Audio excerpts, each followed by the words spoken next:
This is Playing for Keeps, episode 14, and I am here with the reigning slow puppy champion on Underdog. Won $75,000 in the best ball contest called the Slow Puppy, which is, of course, doing slow drafts on Underdog. He is John Jackson, or many of us know him as JonBoyBeats. He's at JonBoyBeats on Twitter. He's JonBoyBeats on Underdog. He is also John Boy Jackson on DraftKings plays all of these games and plays them seriously. I don't get the impression that John jumps into anything lightly, because you can find all across his Twitter page deep analysis into structures of contests. I think I originally knew John in the Top Shot days. John used to post analysis of new Top Shot packs, and that was kind of what I would use to gauge, should I be buying this pack, is using John's analysis. Now he's doing the same thing with Underdog contests, giving analysis of whether they're good contests or not. So if you have not followed John, you should really give John a follow at JonBoyBeats on Twitter. But John, I'm super excited to talk with you tonight, because you are one of the few people I know who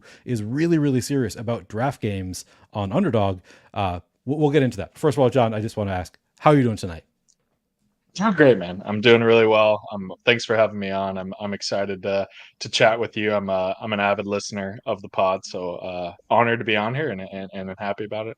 Yeah, I'm super excited to have you on. And I was telling John before the show that I actually had a listener reach out to me and say, "Hey, you know who would be a good guest for your show? JonBoyBeats." And I was like, I had the thought previously, like I had thought, oh, John would be good, but it was like, just reminded me, I was like, oh yeah, John is like the perfect guest for this show, because as I said, I mean, under a best ball sicko for one thing, which I always love having best ball sickos on the channel, but then also a little bit of a wrinkle that you are super into the daily contests that not a lot of people are into, and I'm sort of like, I dip my toes in. I really like the format, but don't play it as consistently as like DFS best ball and stuff. So really excited to have you on the show.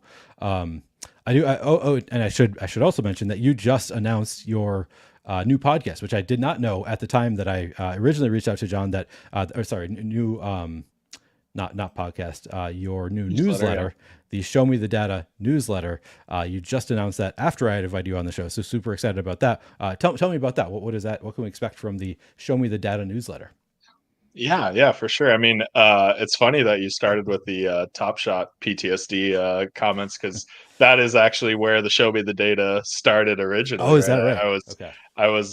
I started it up, I don't know, 3 or 4 years ago, and just jamming out random things about Top Shot every, couple times a week or whatever. I was actually going through, because I was trying to clean it up and maybe distance myself from the past there, and and kind of getting it refreshed here and rebranded. And I was laughing at some of the insane things I was looking at and talking about and getting people going on the Top Shot side. But yeah, I mean, it definitely started there, and then it kind of went dormant for almost 2 years now. And I kind of started doing some best ball stuff last year, started doing some tweet threads and just kind of diving into stuff, more at like my own pace, or just whatever I thought was interesting or thought that could maybe kind of look at. And so this year I'm like, you know what, I should probably just not do this in a bunch of Twitter threads. Like, maybe I'll just try to find a way to help organize some things. And it's a free thing. It's I'm not going to have anybody pay for it. It's just a free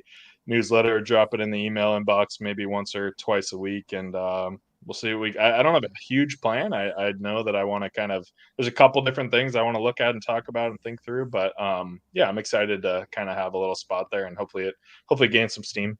Yeah, and I have subscribed. Of course, I've always been a big fan of the Twitter threads that you do. So does it sound like your Twitter threads are going to be maybe minimal now that you're just switching over to the newsletter? Is that kind of the plan? If I told you I had a really good plan, I'd be All lying. right, So all right, that's fair. probably I am an avid threader. I am a big thread guy, all about the threads. I know a lot of people are, there's some people that are anti-threads. Threads are a hot topic on the Twitter street. So I will definitely continue with the threads for sure. But I do think once you get into the 20 thread long streak, it's like, all right, maybe you should just write this into an article, right? And not make Yeah. people scroll through it. So I'm generally pro thread. Yeah, and it is a hot topic. I kind of think that the people who give threads a bad name are more the people who do it sort of in bad faith. Like it's not really Yeah. well researched, and it's just like here's word vomiting for 30 just because I know the algorithm likes it, and then they like Yeah. Yeah. retweet themselves 10 times, and it's just Yeah. like, come on, man, Yeah. we're just sick of you're just playing the algorithm game. Whereas I think the your threads are actually like super interesting, super useful types of threads. So I am a fan of the threads. No. We got a couple questions. So first of all, Jewish McCaffrey wanted me to says Neil, do the Discord a favor and needle John at least once for forgetting about us NBA spreadsheet bros. What does that mean? What Discord is he Yeah. talking about? What is the NBA spreadsheet bros that we've Yeah. forgotten about? So he's talking about the Deposit Kingdom Discord Oh, in gotcha. in Overzet's side, and they're in the hoop streets. I was creating a spreadsheet that I just bit off more than I could chew. My goal was to like define who are the best players on Okay. the hoops contests, right? And so I was keeping track of like top 20 finishes every day, and then all of a sudden, Numi and Hope started sending out like 10 contests a day, and there was all these different offerings, and I just got way behind. And I think about halfway through the year, I said, "Hey, I'm not going to be able to catch up with this anymore. Good luck to everybody who was at the top. That's where you're going to finish." So, I think I but yeah, remember. it I was remember fun. the beginning of that project. I did not realize that Yeah, that project fell off. That's fair. It seems like quite a big undertaking for a contest that's yeah, yeah. daily and pretty large. Seems reasonable to let that one go. And Jewish McCaffrey says that all is forgiven. He also had a question: who is this year's Oh Flacco, man. and do you plan to do something similar this year in Battle Royale? Is that how you took it down? Did you take down a tournament with Flacco last year? So this is an interesting one. Maybe, and this actually probably parlays straight into kind of the some of the drafting talk, right? And Yeah. I think the way I will say that I've had a lot of success on the hoop side in the draft streets, and I haven't had the same success on the NFL side. And I don't remember exactly what the impetus was for it or why exactly I thought that I was just gonna do it. But I've like typically speaking, like across best ball and definitely in the hoop side, like I'm a flat exposure guy. I try to keep everything balanced. I try to kind of like in BBM, like I didn't have a bunch of huge stands, don't have a bunch of like guys over 20%, all that stuff. And I would have to pull it up, but I think one of the weekends last year, or I went I maxed out the BR 150 entries, and I think I had like 90% or 88% Flacco Amari Cooper Oh, and it stacks, went and off. I it forgot went about off. that. I It remember that now. absolutely Okay. went off, and I was like, I was taken down like first and second for like a majority of the afternoon, and it was like, I mean, I don't know, it's probably like a 30 grand day or something, and I think I ended up. I actually think that I ran pretty cold given the circumstances because I think I ended up with like I don't know 3 in the top 20 or something like that. So I mean, obviously it was still a great day, but I didn't take it down, and I Oh. think the reason that I did was actually because Brees Hall like had I don't know 35 or something. He had a really big score, and so he kind of became like almost the guy you needed.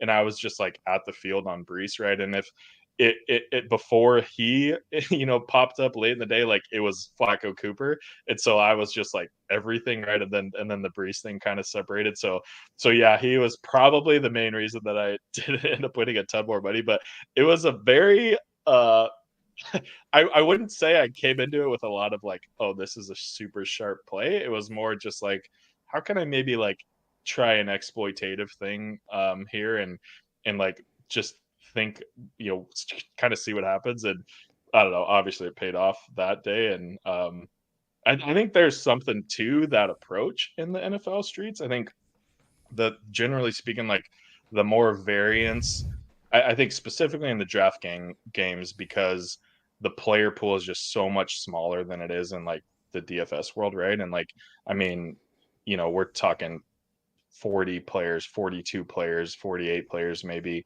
on a weekly basis versus, everybody in the DraftKings side or whatever. Sure. I think where the scoring is more variable, I think that's when it makes sense to have your exposures a little bit more swingy too.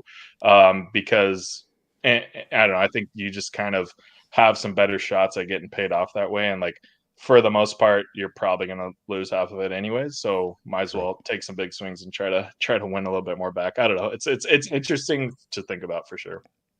Yeah. And do you 150 max those main contests every week during NFL?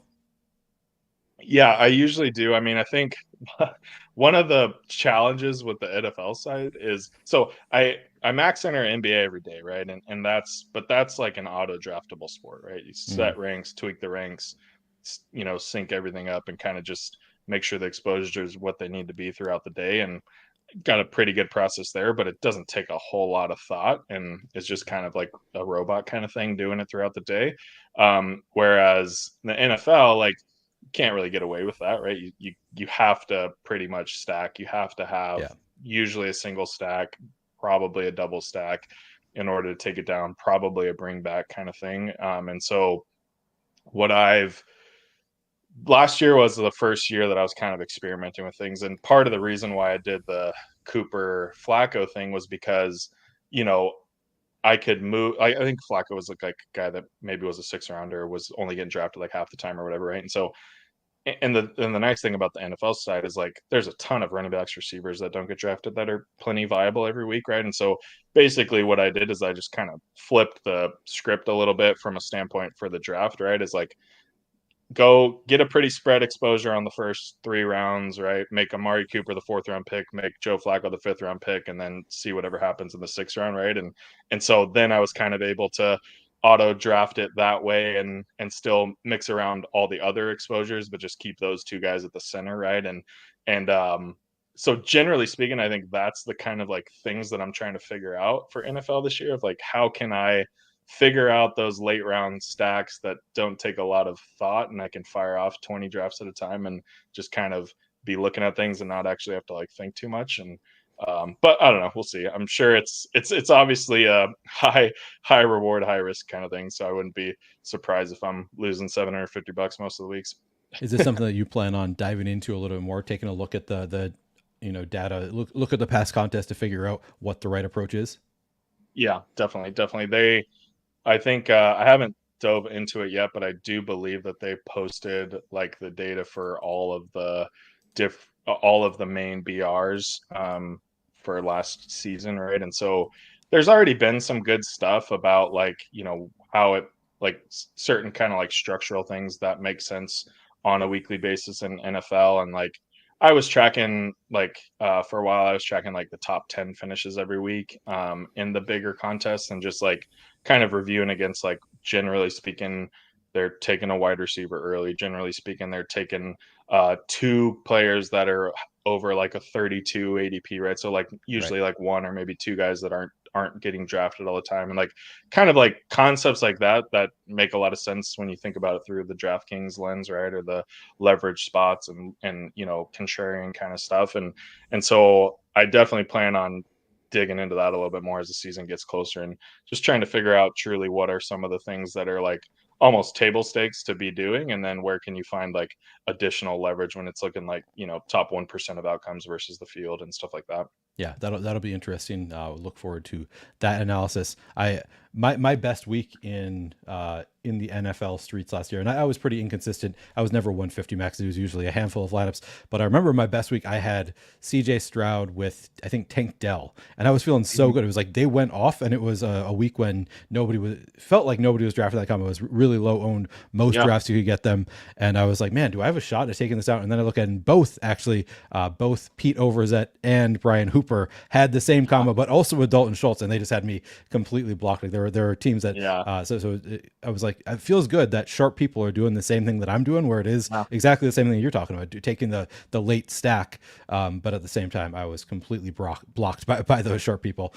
So yeah, I'd be curious to hear how that goes. A lot of time, you could also like as I recall, you could get like sometimes like the third best projected running back on the slate would go undrafted a lot. Like if it was somebody who's not like a star, but was like projected well because of the role in the matchup for 1 week, oftentimes in NFL, you could get that player pretty late and he wasn't always drafted. So definitely interesting talking some NFL. Are those the only sports you play, NBA and NFL?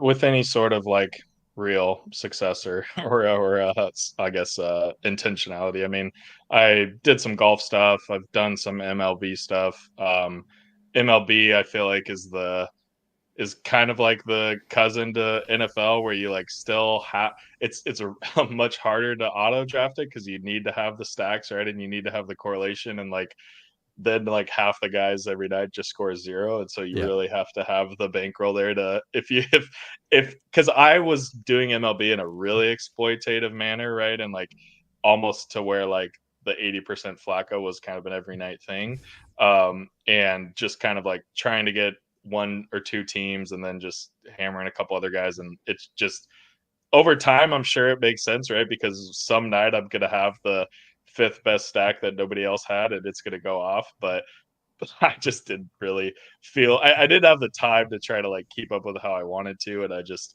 was kind of pissing away the bankroll, so I gave up on it. Yeah, I hear that. It's definitely very swingy. I'm going to take a step back to some of the questions that I like to start with. But before I actually do that, I want to touch on some of the questions we have in chat. Now, first of all, James just asked, how do we get the newsletter? Did I miss it? It is, first of all, it's in the description of this video if you're watching after the fact. I also just put it into chat if you are in live chat. It's just johnjackson.substack.com. Is where you can find the newsletter in general. But I posted, again, the link is in the description of this video. It's also in chat. You can also go to John's Twitter at JonBoyBeats, and one of his most recent posts is a link to that Substack. Probably get the link in my bio too. Haven't me and my marketing team haven't fully synced up on the rollout here, but we're getting there.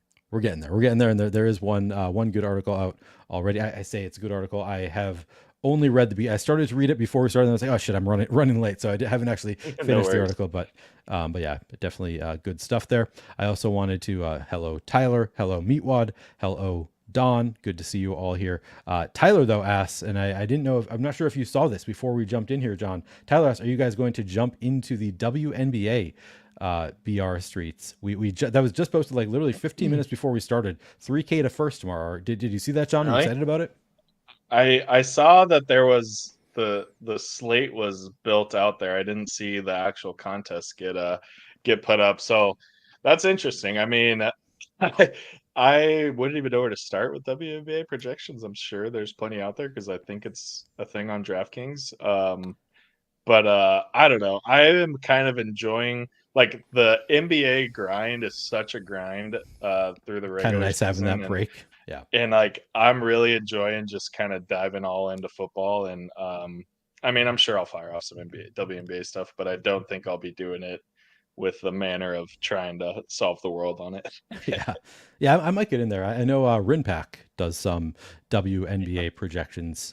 So if any of you know Rinpack on Twitter, go look up his stuff, because I know he is doing some WNBA projections. Maybe I'll give that a shot. Yeah, certainly I'm interested. Now, I mean, 3,000 first. Like I've always said, like if they would just make the WNBA contest bigger, I'll get into them. Now Underdog offering 3,000 first in these streets, like I'm kind of into that. So I'll check that out for sure.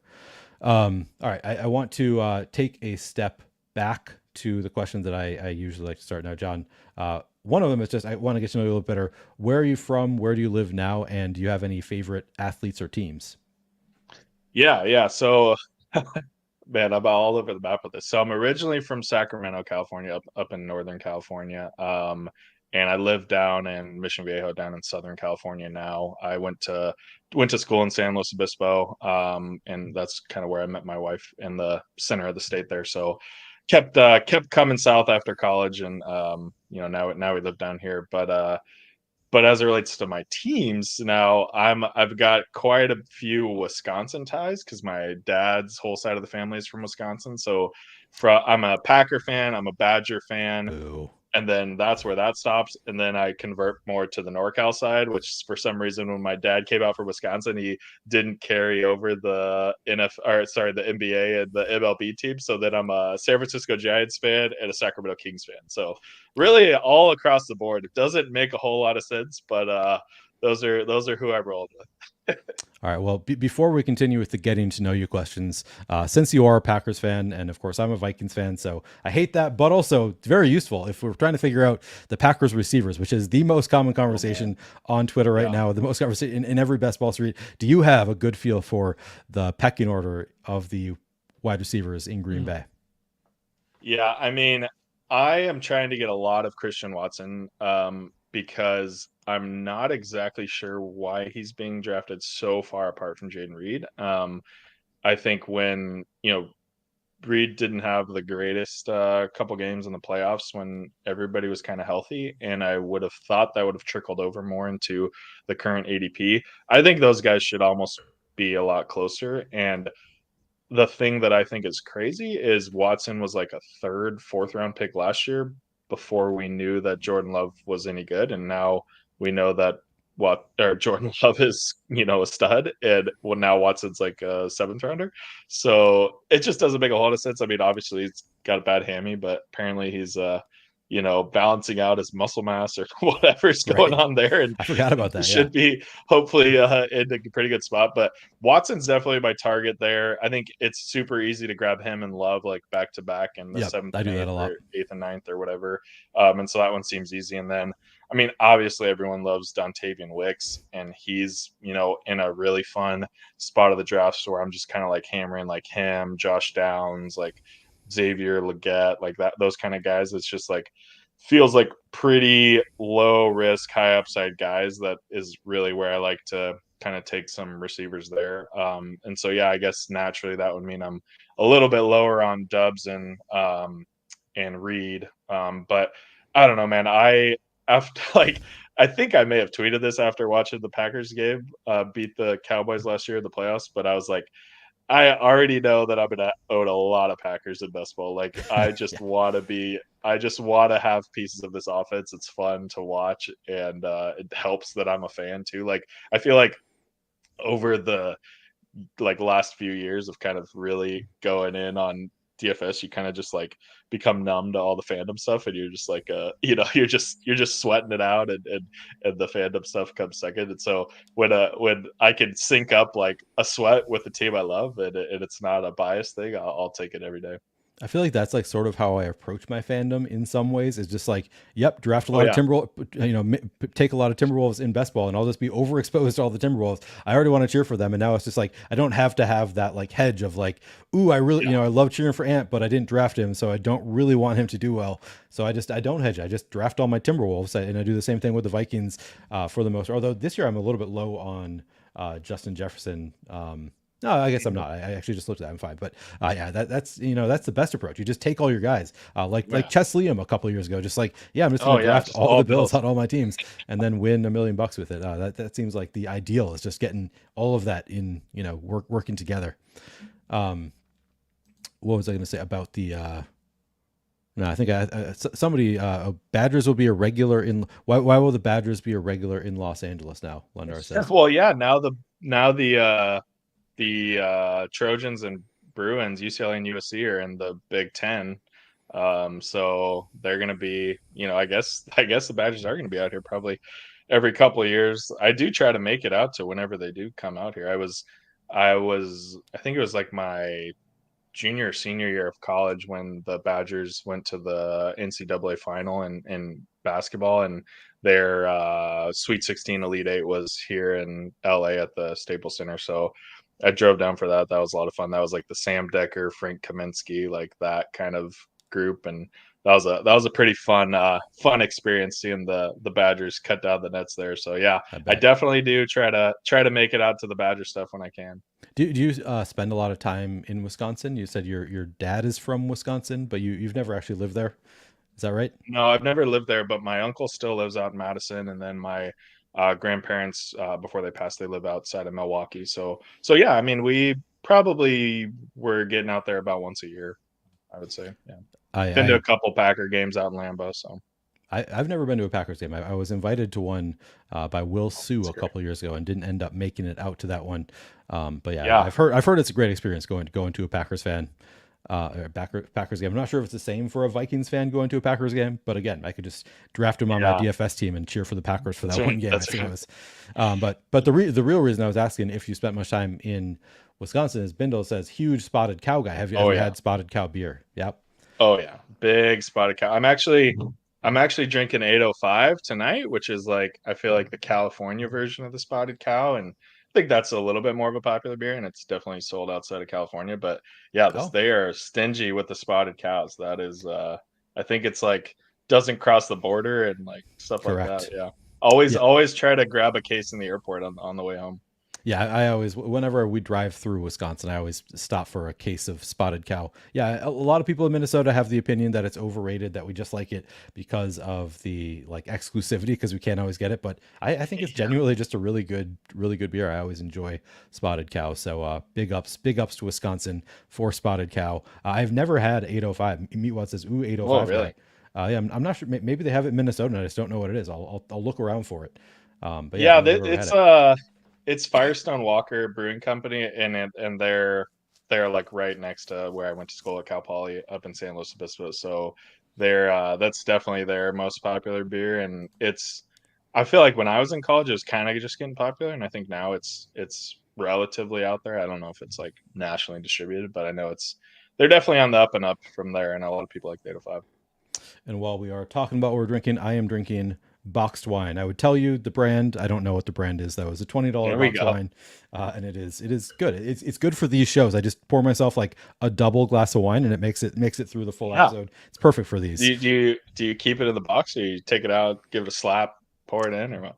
I keep it in the box until it gets too low, and then I take the bag out of the box, and you cut the corner to get like the last drops out of the bag.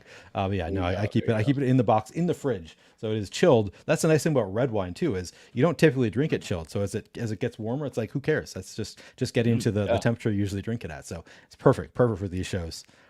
Are you a full time fantasy sports sicko, or do you have other work? I do. I unfortunately do have other work. I work as a project manager for a general contractor down here in Southern California. So yeah, I've pretty much done that my whole career since I graduated. Coming up on kind of 10 years now. So yeah, working on a hospital project down here. A lot of fun. Definitely a pretty intense day job. Not a whole lot of like work from home opportunities, and not a whole lot of time to just grind away. So when I am on the weekends or at late at night or whatever is usually when I get a lot of my fantasy action in. Yeah, I noticed. I saw you had a post where you said that you do construction, and then I think you said you describe yourself as an engineer in your bio. So that kind of explains. So you have the engineering background, but you work in construction with your Right, engineering degree. Okay, that makes sense. right. Yep. You are also obviously very much into the data. Do you have much background in statistics, data, computer programming, and anything that helps you out with all of your data analysis? Yeah, not really. I mean, I like I feel like I get made fun of a lot when I send links out to spreadsheets and people look at some of the formulas I write and they're like, "Wow, you could have probably done this way more efficiently." But I am like I would describe myself as just like a brute force Excel guy, and I feel like I could save a lot of hours if I learned Python or if I learned R or whatever, learned a little bit more coding stuff. But I am basically give me a bunch of CSVs and then I will put them into a spreadsheet with a bunch of index match and VLOOKUPs and make it all look pretty. And that's about as good as I get. I mean, honestly, I do think that my like one of my strengths or like the whole reason that I like kind of started the show me the data blog in the beginning on the Top Shot stage was like I was kind of taking all this data and then like trying to kind of synthesize it into like something that's actionable, right? And like, okay, how do we like look at this and like what do we do with it kind of thing, right? So I guess that would be, kind of my goal here from the best ball side. And I always another thing that I really like to do as it relates to like some of the stuff is like kind of taking like articles or ideas that people write and then like trying to apply that to like everybody in that position or like Ryan Heath at Fantasy Points had a good article last year about kind of like the age drop off for different positions, right? It was like kind of, here's when players typically start peaking, and then here's when they start falling off and stuff like that. And I think I actually have been meaning to go look at what I did last year because I want to do it again this year. But I just kind of like took that idea and like the description, and then I'm like, okay, let me apply that to like all the running backs who fits into these buckets, and like, okay, great idea. Here's like how it works for all the running backs, kind of thing, and like that kind of stuff. And so that's honestly probably where a lot of my content is going to end up coming from this summer, is like me seeing somebody come up with something smart or cool or on Twitter or in an article, and then me trying to just dive even further and and try to add some more context to it or something. Yeah, I feel like you can just scour Ryan's Twitter page and you'll find a lot of good Oh yeah, source material because Ryan does a lot of really sharp info on Twitter. Gives you a lot of good ideas for things to analyze. One thing that, speaking of that, one thing that I've always thought would be interesting is, so not just an age cliff, but like for running backs, a touches cliff. Like, is there like a, hmm because I have this like intuitive, like there gets a point where it's like this running back has been too good and healthy for 3 years straight. Like, clearly can't do it again. yeah, Like, he's going to get hurt this year. He's had so many carries, but yeah, I'm like, I have no idea if there's anything to that at all, or if that's just like my bias and it's hurting me because I'm making the assumption that a running back who's been, a little bit too healthy and gotten a little bit too many, carries, too many touches. Like, is he going to be more injury prone now? And I would love to see some data on that, but that is above my yeah, pay. Like, yeah, what you do, brute yeah, force yeah. Excel is above my pay grade. So that is definitely above my pay grade. Trying to figure out how to look at that kind of stuff. So there you go. There's an idea. Go look at the I carries cliff or like it. the touches cliff. Yeah, for sure. Um, all right. Yeah, Ben, just one glass of wine, honey. I swear. Yeah, exactly. This is how you get away with it. You just pour yourself a giant glass of wine. You can get away with a lot of stuff. Hey, look, Winky, the famous Winky Christ here. Winky Christ, who of course does Oh, the underdog NBA posts. Those are fantastic posts. I enjoyed yes. them more when the Timberwolves were doing well and less when the Timberwolves were not doing well. And he had to say negative things about my Timberwolves, but also always very informative, good stuff. But he wants to know what your Blake Corum exposure is at. Ooh, I regret to inform you, I don't think I have a lot. I would say I'm probably sub 5% on quorum. I'm still, I feel like I'm still in the phase of where I'm like kind of trying to dial in like who I actually like this year. And I've Same. like, I feel like I've been doing a ton of slow drafts just because like it's, I don't know. Best ball is such a grind from a time value prop standpoint, right? Of like, am I really going to spend 45 minutes doing a $4 Pomeranian draft or whatever, right? Like I would much rather just fire off like 25 slows and just do it over the next couple of weeks. So I've been doing a lot of the slow drafts just to kind of get some reps in and just kind of start to get a little bit of a lay of the land. And I definitely would say that Quorum is not high on the list. And I would say that Kyron Williams falling recently because he's hurt in May is gonna make me take a lot more Kyron Williams than Corum. So I'm not sure. I'm not sure I'm gonna cover out on Corum, but we'll see.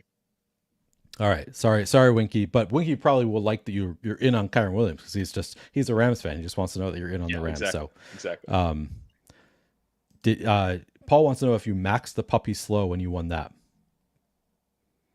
I feel like I did not max the slow, but I did. I do think it was like one of the bigger volume drafts that I did for the Okay, puppies, right? I mean, um, like I probably got an 80 or 100 into that one. And if I remember correctly, I think the tool that I create that kind of looks at the different contests did identify that type of puppy because they came out with like the fast and the slow at the same time.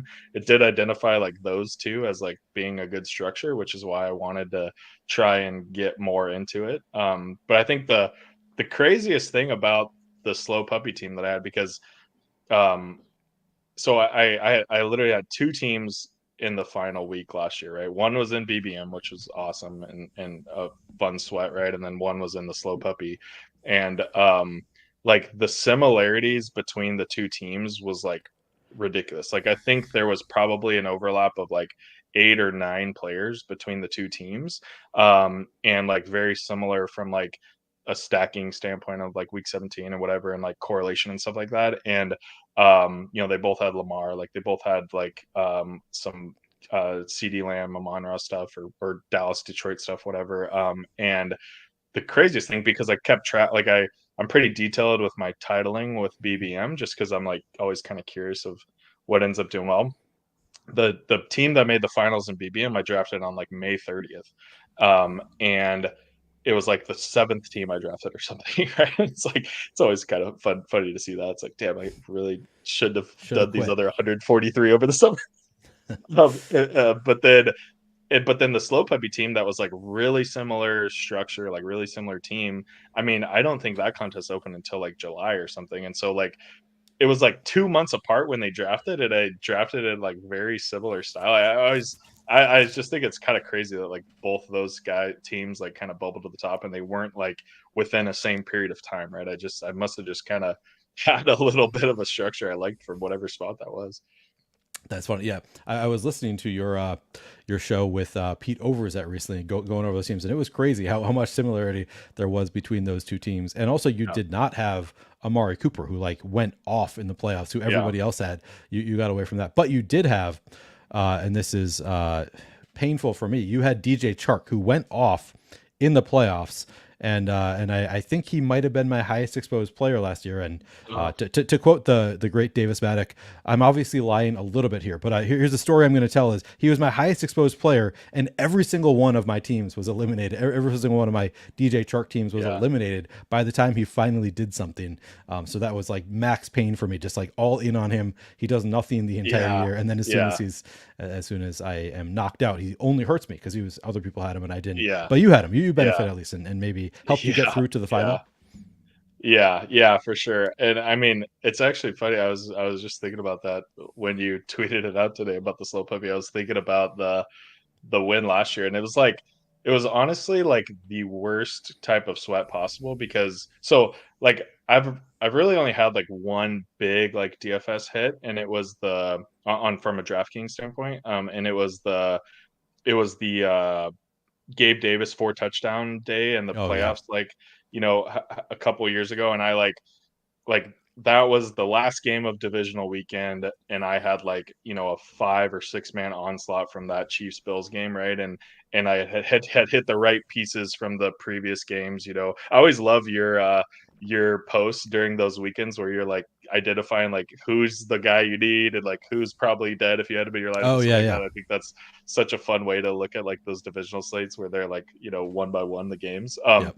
But anyways, that was like I literally am like Gabe Davis catches his third touchdown, and all of a sudden I'm like a couple grand in profit. I'm like, holy crap! And then I'm like looking at these teams, and then the fourth quarter and like the overtime was so crazy, and I'm like looking at these teams, and I'm like, I like had like Tyreek Hill, Travis Kelsey, like Gabe Davis, Josh Allen, like literally like everybody. I'm like, I think every single score, I'm just gonna keep going. Like every play, I'm just gonna keep climbing leaderboards, right? And I'm like with my family and my parents are in town, everybody's like freaking out, and I think I ended up taking like 35 grand down or something that day. Ooh. So it was a fun, it was a fun sweat and like just so like awesome. And so the slow puppy was just like the exact opposite. I had all of my players in the morning games, so I didn't have any in the afternoon. I didn't have any in Sunday night football. So I'm just like in first place after the morning games and just like anti-sweating the whole time, just like end all the games out 3-0, like no scoring. It was just like so brutal, but yeah, it held on, and it was pretty awesome. It's not as fun a sweat when you're just cheering for the defenses. In my experience, I Yeah. mean, it can be fun in showdown where it's just like, all right, all I want is like a Mhm. defensive touchdown here, more sacks, everything like that. If you have the defense, but in general, it's just like it is not fun. It is more fun to have players in that last game as part of your sweat, in my experience. But Yeah. also Oh yeah. fun to take down 75,000. Like at the end of the day, when it's all over, you're just happy with the Yeah. money. So it's Yeah. in that Nothing beat moment that. you regret it, but what? So you, I know you played DraftKings, as you just said. You have that big win in DraftKings. But what is your kind of split right now between like DraftKings, Underdog, and also like within Underdog? Like what types of games are you playing the most of these days? Yeah. So for mostly, I'm only playing underdog for all sports besides football, Okay. and I think I like max out the NBA contests every day. Basically throughout the year. I do like I feel like I get close to maxing most of the like, like the playoff contest for NBA, and I actually never really draft the full season NBA best ball, just because I feel like it comes at like a pretty fun time of the football season where I'm just all Yeah, into, same. the weekly grind of the football season, and I'm just not ready to start thinking about what players are on what NBA teams and stuff like that. And so I never really do that one, but I grind the hoops dailies, and then I really like all forms of the playoff contests on Underdog. I think those are like some of the more fun sweats. I know you've got some good action going in the dance, right? I thought I was going to. Honestly, I had Oh looked at yeah, my previous pods and I was like, man, I think my team of 4 might play. Like just based on like my round 2 pods, I looked through all of them, like who had advanced from those, and yeah, then I looked through my current pods and I was like, no, like I have all of these teams beat. Like I yeah, was like, I feel really good about what I'm gonna have in the final. And then it turns out I think that I'm just locked into $1,000 essentially, yeah, because anywhere from 20th to 50th place, you win $1,000. And I'm yeah, also gonna be duped. Like I think like 30 teams have the exact same. It's just a Mavericks 4. We don't have anybody from Boston. So yeah, yeah, unfortunately, yeah, it was fun until we actually got the finals pod. It's like, oh yeah, nope, I'm just yeah. dead. Like that's I kind of the know funny it thing is is like kind of crazy. like where you basically like Oh it's yeah, pretty easy yeah, to see what the best teams are. Like obviously there's going to be some fighting back and forth, but like unless there is an injury, it's like yeah, it yeah. is what it is. I'm gonna win $1,000. It was fun. I only had one team left in this round, and I was scrolling through the 6-man pod when it first came out, and I'm like my I just had like it was just like Edwards, Gobert, and Jalen Brown. So I mean, it wasn't really live to do anything, even if it made the finals.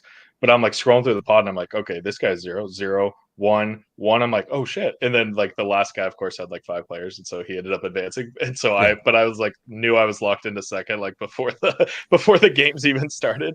yeah. But yeah.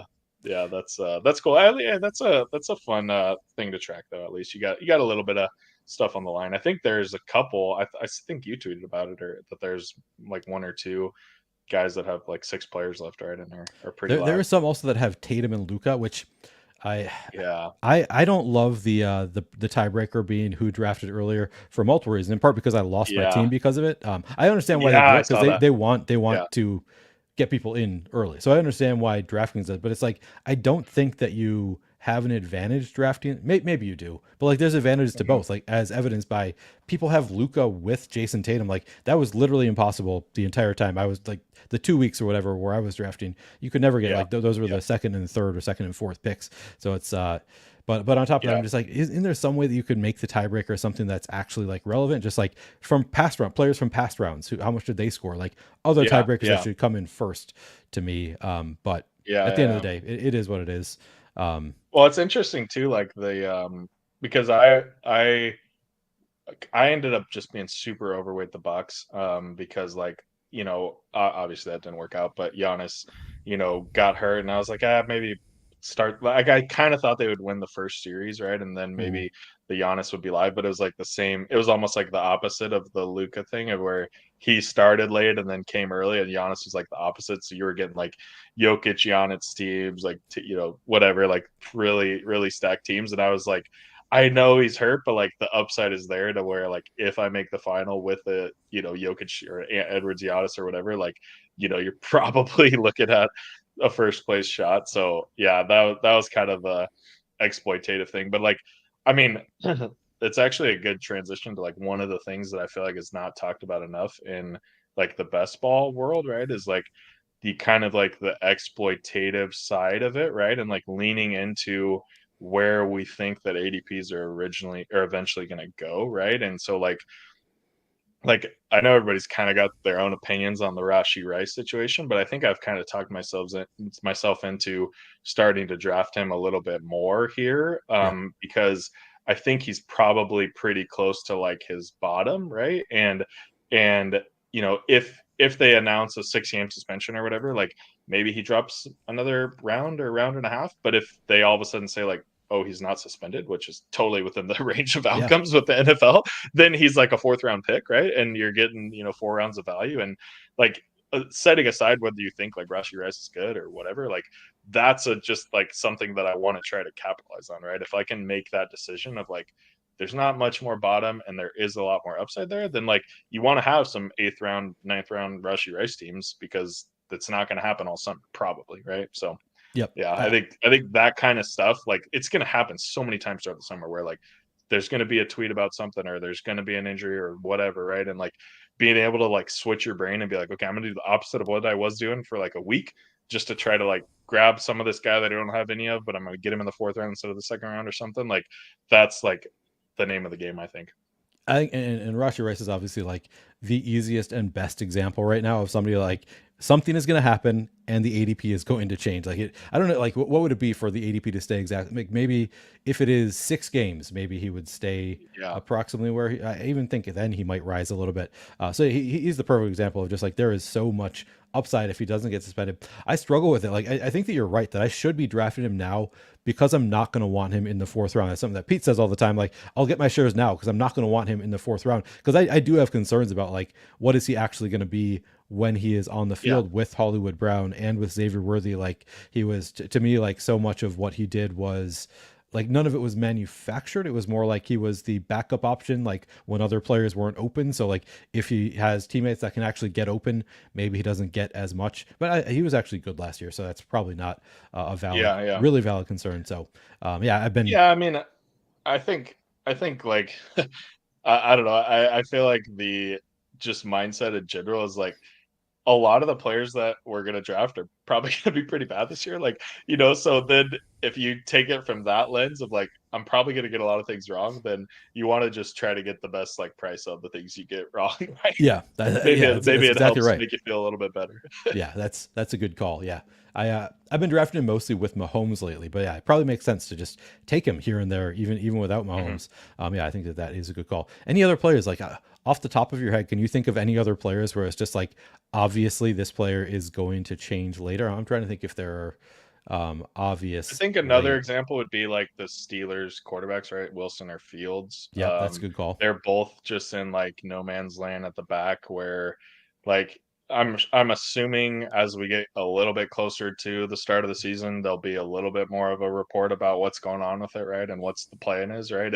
And if I think now they're both just priced at the back because we don't know. And I think either way it goes, one of them is going to move up, right? And now I don't know if I really want to take either of them, right? Because I don't know, I'm not super in on the Steelers this year, and it doesn't feel that necessary. Like that's not a value that I'm scared of missing out on, right? But like I think another like there is kind of a lot of the quarterbacks back there that are a little bit you know, I guess maybe in that same vein a little bit like that. And that was actually the article that I wrote yesterday was just looking at quarterbacks. And I was kind of just looking at the different tiers and I was comparing a bunch of different historical things and projection things and just trying to figure out like who's the best value in the different tiers right now. And when I got to like that last tier of the like around 16 through 18 guys, I actually looked at it through the lens of like emergency stacking kind of thing, right? Because I feel like like more often than not, you're in a draft and you get to like the 13th round and you get sniped like twice in a row on Rodgers and Geno Smith or something, and you're like, oh crap, like what do I gotta have a second quarterback and I don't have anybody left, and so who can you like make some magic with over the next 4 rounds, right? And I think there's the everybody's talking about Drake May and the Patriot stuff, but I think Daniel Jones is a pretty good candidate for that piece as well, where like 2 years ago he was the QB9, right? And like Right. was like a pretty good fantasy player, right?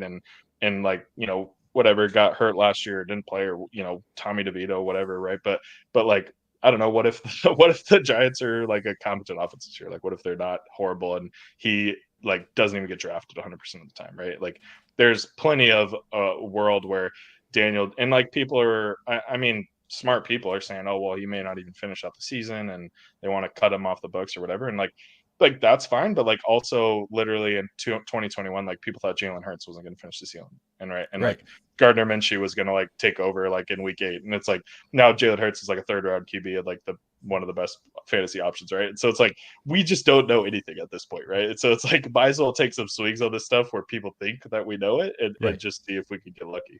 especially when it is a player like Daniel Jones, where it's like we have seen it before, and then he was banged up Right. all of last year, so it's like it didn't Right. didn't happen last year, but like maybe that was just injury related. Like maybe he, from a fantasy standpoint, maybe he is actually good enough to get us there. Yeah, that's a good call. Also, so you're mostly playing underdog. I want to get into the structures of these contests a little bit. So you tweet out Yeah. typically when underdog comes out with a new contest, you tweet out, here is my thoughts on the contest. Like, is this you kind of give like grades on the contest. Yeah. First of all, actually, let's take a step. Let's start with Best Ball Mania. Do you have an opinion on the changes to Best Ball Mania? Are you pro or against the changes where they got rid of the leaderboard? They changed the top prize from 3 million to 1.5, flattened things out quite a bit at the top of Best Ball Mania. So how do you grade the changes to Best Ball Mania?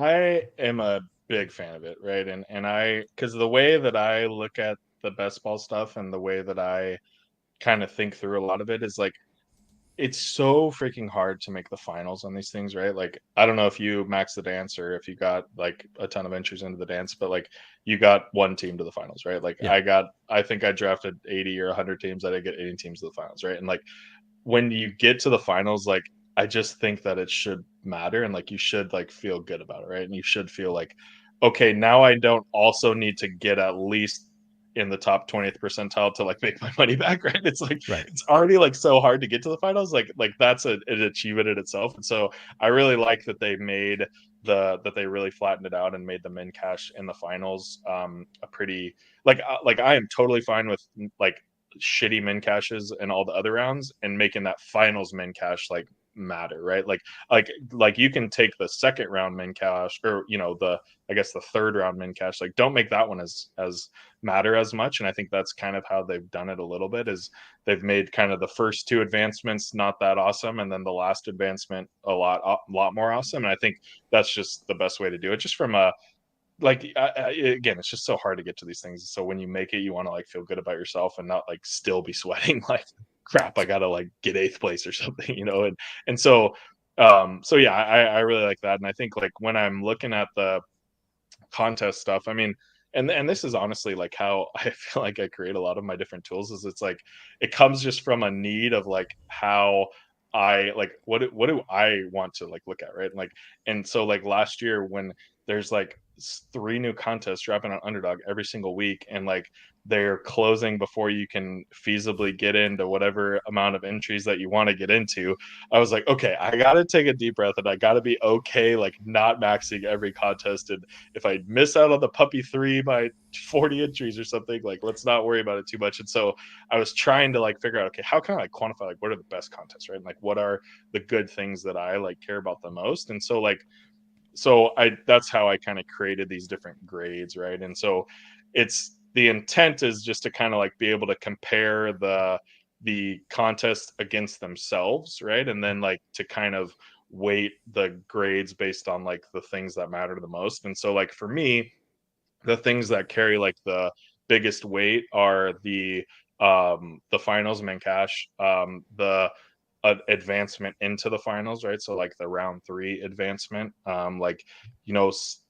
the dance is a perfect example, right? Where it was one of 12 and then I think like one of 10 and then like one of 6 in the last round. Like Yep. that's great, right? Because then you only have to you're getting a good finals chance and then you also have like a better chance to get to the finals, right? And then also just like the size of the finals group matters a lot to me. And then like the things that or I guess the percent chance of getting to the finals like based on the contest size, right? So I actually don't, again, like everything's kind of centered around just making the finals, right? So I don't really care if the finals group's like a little bit bigger, as long as you like have a better chance to make it. If then the payout to make it is also good, right? So it's like kind of is all hand in hand a little bit. And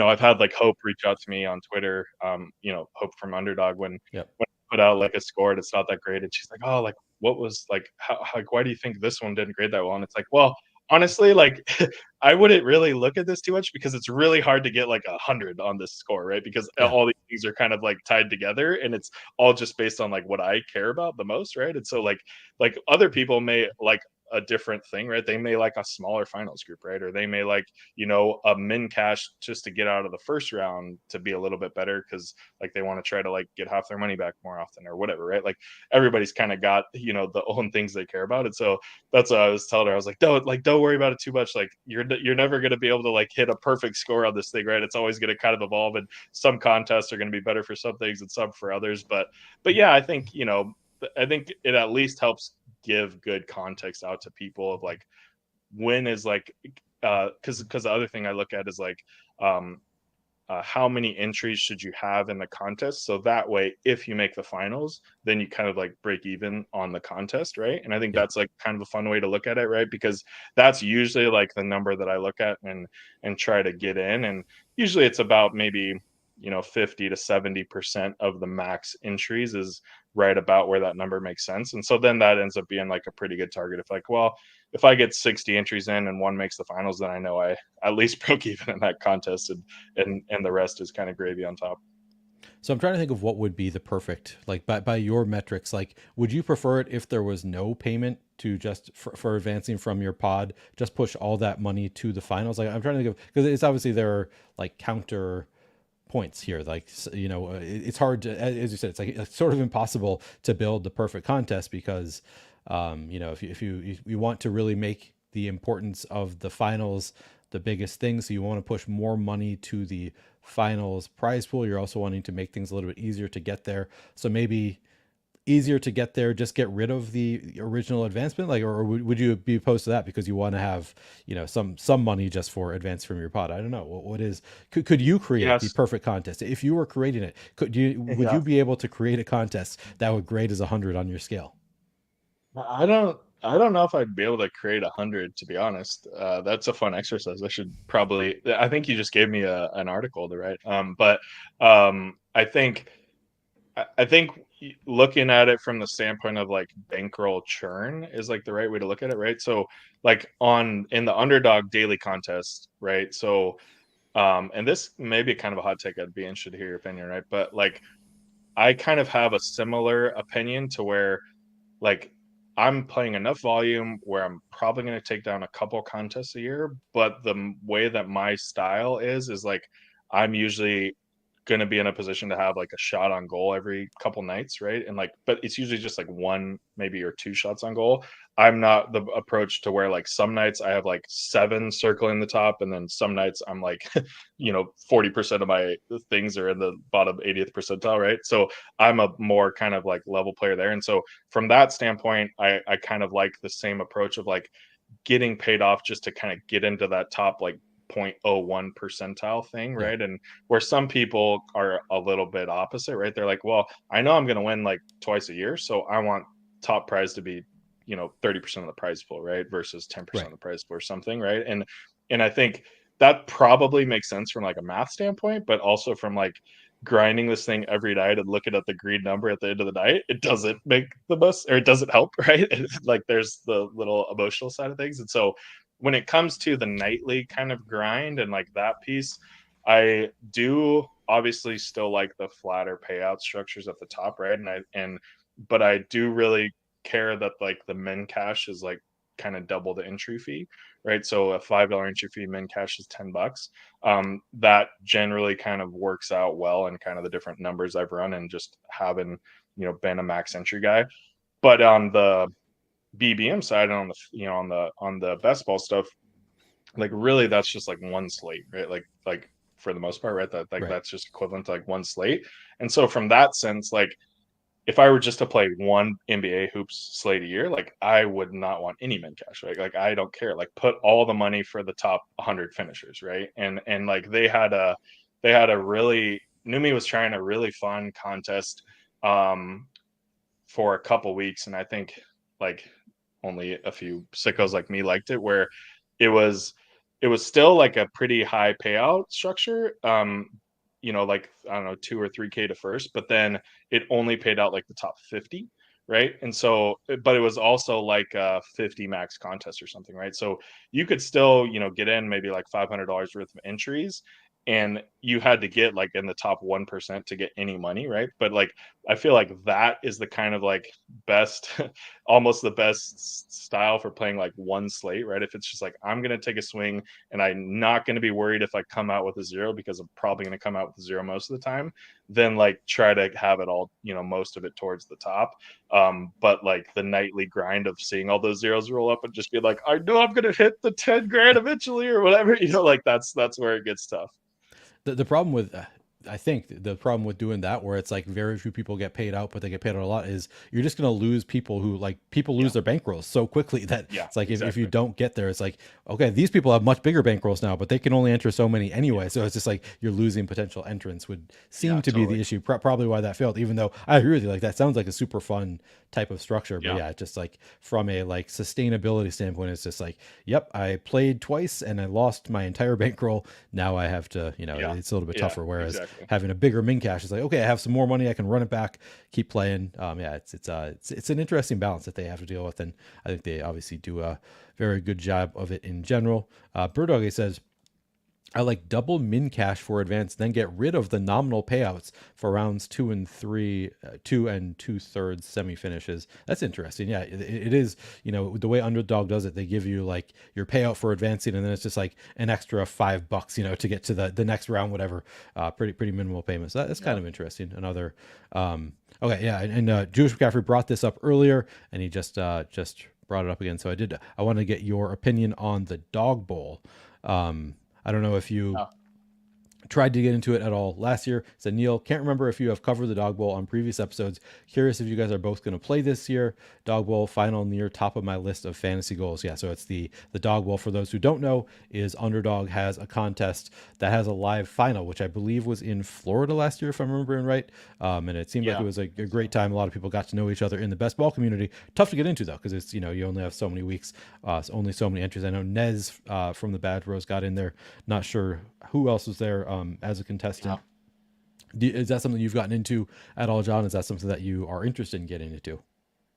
Yeah, so I like intentionally didn't play it last year because my daughter was like supposed to be born the weekend of the tournament, right? So I was like, I know I'm not gonna be able to tell my wife, hey, I'm flying to Miami to try to win Yeah, 200 grand or whatever. So I just said I'm not even gonna worry about it. And so I did not enter a single dog bowl last year, but obviously the kind of community vibe that I think the underdog like crowd and the underdog like kind of momentum is gaining is pretty fun, right? And I think that they did a great job with marketing that and putting together some cool videos and stuff. And so I definitely will be taking some shots on goal at it. I feel like I'm probably not gonna like max enter it and like grind away a ton of bankroll on trying to get there, and probably just throw maybe a medium size amount into it every week and just hope to get lucky. But I guess I'll definitely play more volume in the normal battle royale stuff than I will in the dog bowl. But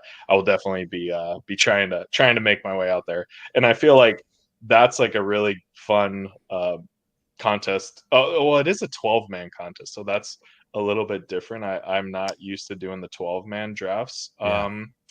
on Underdog. I kind of like to stick to the Sixers, but that is definitely one where I feel like it would make a lot of sense to take the 80% undrafted Flacco approach, right? And just like Yeah. try to hit that nut outcome because all you really care about is like the top three or whatever every week. Right. It's just so top heavy.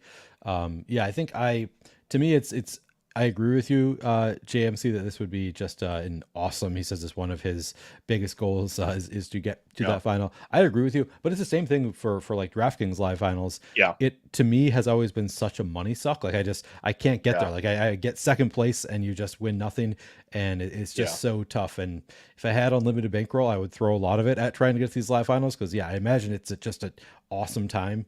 But it's to me has to Yeah. be a secondary contest. It's the kind of thing. Yeah, I'll probably throw an entry in here or there, but mostly it'd be like after I have a hit on Underdog, then I will enter Yeah. more into the Exactly. dog pool. Like, all right, Exactly. I've got a little more bankroll, I'll throw it at the dog bowl. But yeah, less of a priority for me than just like typical trying to win money, trying to grind away, get as much as I can from the battle royale streets. I feel like the most important thing that we got to is your NBA battle royale process. I feel like a lot of people will want to hear what you do Yeah. there because you have been absolutely crushing NBA Battle Royale. So I just want to make sure I don't have any other questions that I think we need to get to. And anything else that you wanted to talk about before we talk about your NBA Battle Royale Yeah, no, process? I think we covered a lot of it. I think yeah, I'm excited to talk hoops. All right.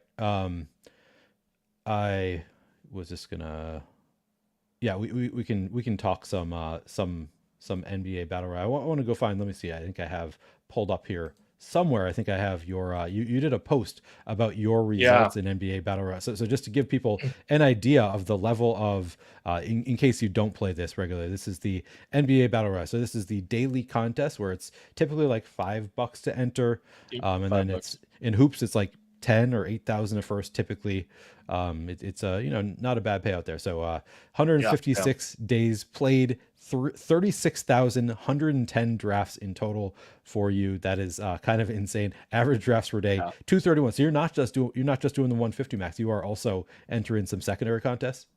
Yeah, yeah. Well, part of the reason that that is there is because they do the dunking after dark, the night slate. Gotcha. So it's just the 2 or 3 gamer, and so that's usually a good one to max out too. Because some of those get pretty like they've had 4,000 the first dunking after dark stats. So those are pretty fun contests. So yeah, I had a couple big wins at the beginning of the year, and I was just max entering every contest every day. Nice. But I started more granularly tracking like how I was actually doing across all the contests, and I just wasn't doing very good in like the single entry and the 3 max and some of that stuff, the 5 max, the little ones, and so by kind of the back half of the year, I just cut it down and I was only doing the 150s, and they usually have like a 20 max lower entry buzzer beater, and then there's sometimes they'll have like some other random kind of like 40 or 50 max, but I was pretty much only doing the contests that I could just kind of get a lot of volume into. But yeah, I mean, I obviously a pretty big sample size there with drafts. I started playing it last year. Kind of after football season died down, after kind of all the playoff stuff, and I was, um, I had been kind of a casual NBA player on DraftKings, but just maybe 5 or 6 entries a night, and nothing too crazy, just kind of to have a little sweat. And then I started digging into the NBA stuff, and I just thought it was really fun, and I was trying to kind of like I don't know, I just became kind of addicted to trying to solve it. And then um, I had a little bit of success after getting in like, 60 or 80 entries a night. And I was like, oh, wait a minute, like, here we go. And so last year, I felt like, for me, last year was like the best year I had from a result standpoint. I had a streak in the playoffs, I think, where I won like 4 contests in like 13 days or something like that. Damn. And it was like, kind of definitely feeling on top of the world at that point. I Yeah. feel like you solved the game. And I do think that there's like this sweet spot on underdog to where at 150 max, when the contest is about 10,000 people, you can like get a pretty good like mix of everything you need by maxing it out 150, right? And like you can get a lot of the combos that are possible covered, right? And I think like just the slight change from this year going to basically like because all the contests last year were like 10 to 12,000 people, and then this year all the contests are like 18 to 20,000 people, right? Like Right. that like sizable of a change, and plus just generally people getting sharper and like people starting to play it more and get it figured out, I think was just like enough to like get out of the like free ball and like holy crap this is crazy phase. I mean, still had a really profitable year, and had a lot of fun, but definitely had some bigger swings this year, and had to kind of cut my teeth a little bit and just say avoid the variance, just keep trucking, it'll come back around. And yeah, but yeah, it's I mean, the best part about it, right, is the late swap stuff, and not having to worry about injuries. And like, there's just a whole another like layer to how to play that, and how to kind of like play the injury tags and the Q tags and stuff like that. But like knowing that I can like draft some teams in the morning, draft some teams at lunch, whatever, and like I don't have to like be at my computer 20 minutes before lock and like tinkering around with all this stuff is like just kind of the thing that made me more appealing to it, right? Because like West Coast guy locks at 4 p.m. and so like that's kind of like right at the end of the workday, and it's just like it's just not possible for me to just block out an hour of time and be like, hey, I gotta actually kind of see if Nerlens Noel is starting tonight or if it's Right. whoever, right? So yeah, that's the part that I really like the most is the kind of the auto swap stuff. But yeah, Yeah, explain what that is. So I think that I yeah, understand the auto swap. It's just if a player that is in your lineup gets ruled out, whoever is top of your ranks, they just automatically slot in there for you. But it's also I'll let you if you have a way of explaining this quickly how the auto swap works yeah. for NBA. Yeah, I think the joke in the Discord is nobody actually fully understands how the swaps work, Okay. but yeah, you got it right. Basically, if you have draft a Q tag player and they get ruled out, then and take the highest from your rankings and kind of fill in the gaps to all the different Q tags that are now ruled out in that single draft that you had there. And so it's a little bit of kind of randomness, right? You like on drafters with their daily, I think you can go in and like manually swap around. I really haven't played much over there, but you can kind of do more manual stuff. Yeah. On Underdog it's all kind of automated, but yeah, I mean, basically, there's just a lot of different routes of playing that, right? And like, if a guy is a Q tag and he's a couple rounds lower than he probably should be, then he probably makes a lot of sense to start playing Taken, because if he if he's a second round pick and he's getting drafted as a fourth round pick, then you've Yeah. got some upside there, and vice versa. If a guy's a Q tag and he's still going at his ADP, it's like, well, that's probably not the greatest bet, and just kind of playing those angles is pretty fun throughout the day. It's not. They don't have to have the Q tag though. To be clear, like if it is a player that didn't have a Q tag but they get ruled out Yeah. later, the same thing applies. Correct. Yeah, exactly. And then like of course there's like the doubtful tags too, that if you draft a doubtful tag, it doesn't get swapped. So if you knowingly draft a doubtful, you have to say like, yes, I know that he won't get swapped. But then there's like the one day a year where there's a sixth round doubtful tag Jokic or something, and like 10 people take the chance on a zero, and then all of a sudden he plays that night. It's like, okay, well, they have sixth round Jokic, so I guess I'll just see how tomorrow goes. Yeah. Right. but Exactly. but yeah, it's kind of fun.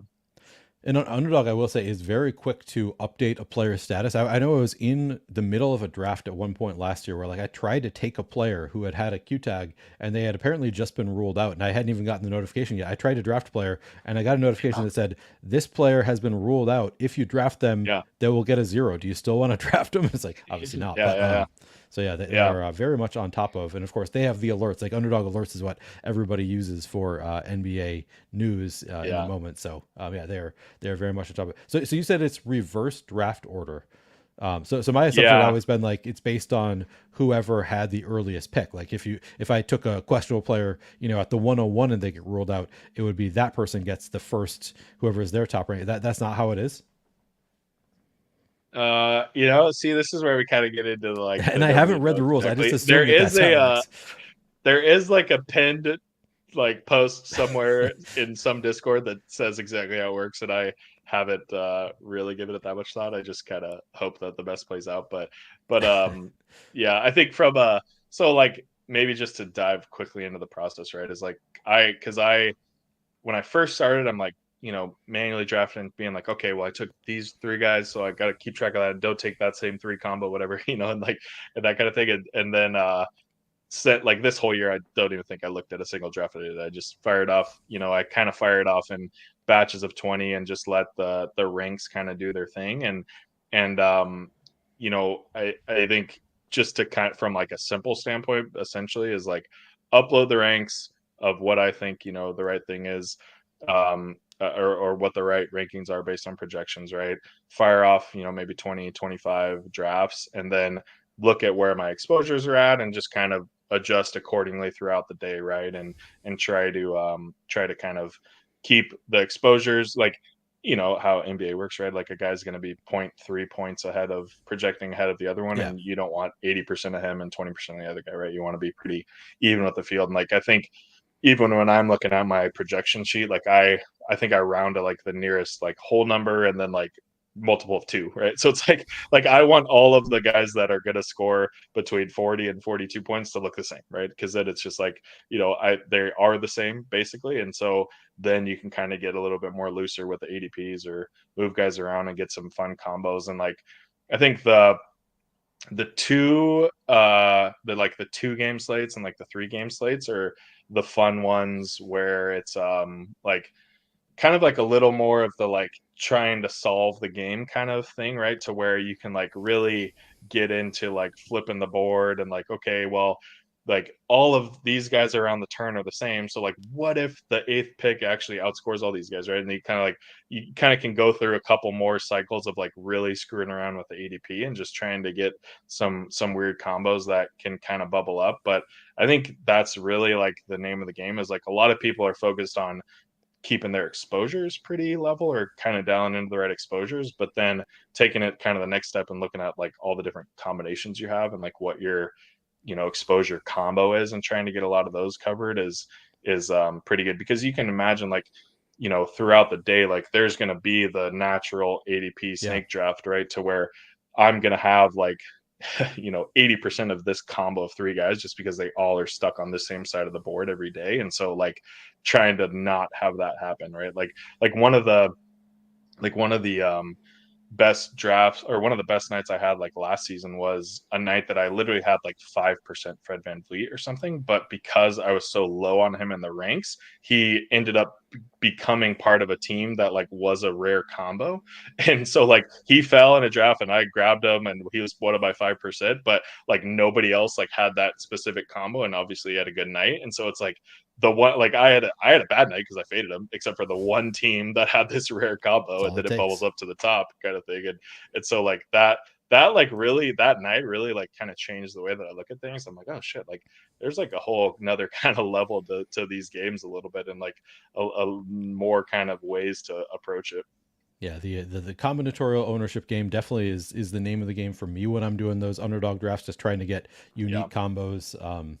Yeah, definitely a good approach. And of course, John, just to go back to your post, just to give people an idea of why they should be listening to John talking about his process for these underdog dailies.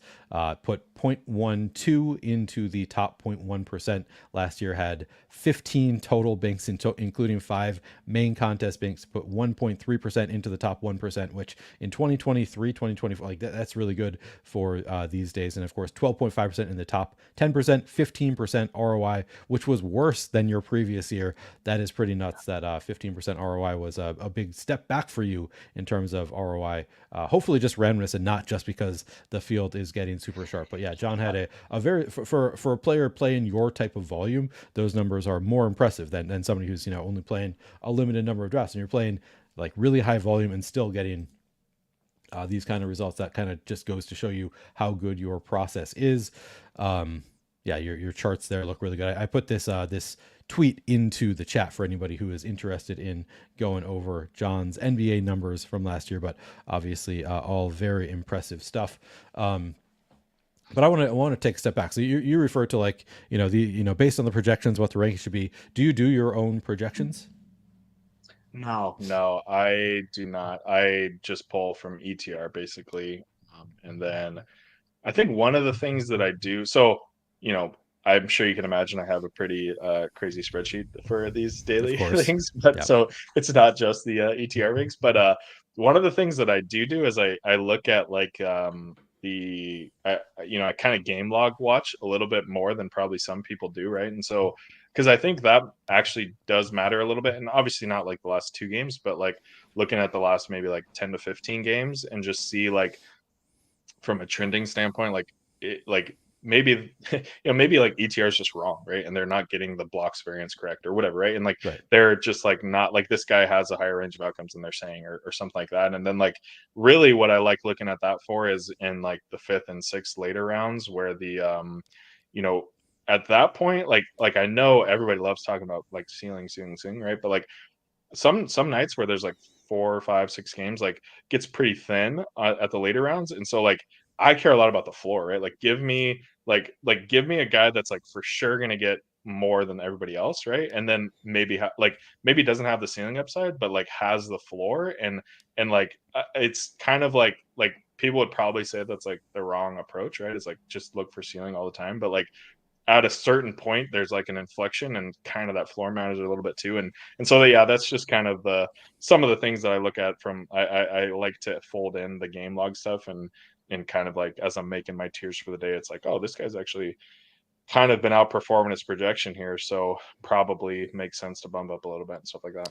I think that's really sharp, and that, I mean, that applies to DFS too, particularly on shorter slates where people are just like, oh, there's four teams here. Well, this is the only tight end who has upside to have, Yeah, 18 fantasy points. So I'm going to jam him into all my lineups. But I'm like, well, if there's only four tight ends, like maybe none of them do anything, and this guy just scores 5 at 5% yeah, ownership, and you have a leg up on the entire field. So I think it's really sharp to just like factor in what the slate is, like what are the actual range of outcomes for all these players. And sometimes on shorter slates, like the ceiling doesn't matter because they're only hitting the ceiling 1 out of every 10 games, and there's only, yeah, I think it's sharp the way that you are playing those, factoring in the floor even more on those shorter slates makes a lot of sense to me.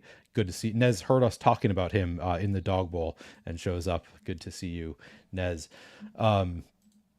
So you don't do your own projections. You use the ETR projections as a starting point, and then you kind of yeah. adjust as you like to hit your projections. And then it sounds like, so you start with doing that, just like here are my rankings for the night.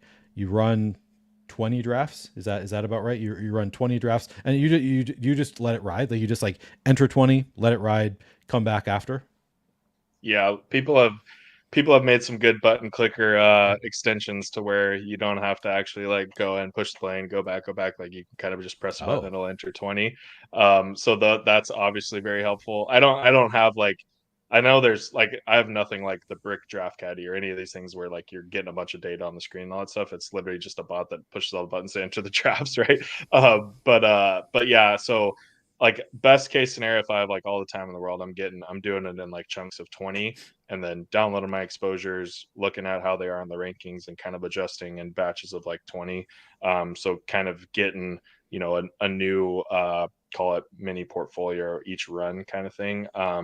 And I think one of the things that JMC brought up is like converting projections to ranks relative to ADP is like a lot more important than actually like having good projections. I think that makes a lot of sense, right? And I think um, you know, as the because what happens is like every day at noon my time or whatever, when ETR drops, all of a sudden like a bunch of players get jumbled around, and like then by 30 minutes before lock, the ADP is like super efficient, right? And so what I try to do is like kind of like play that game a little bit, right? And so like in the mornings, I'll try to like be a little bit more tighter to like what I think the projection should be, or like what because I have other stuff before ETR comes out, and so I try to kind of take some more stands there. And then as it gets more towards the afternoon, it's like, okay, let kind of ADP take over a little bit more here, and have weighted a little bit more that way, just because it's just literally what happens every night is the draft gets smarter. And so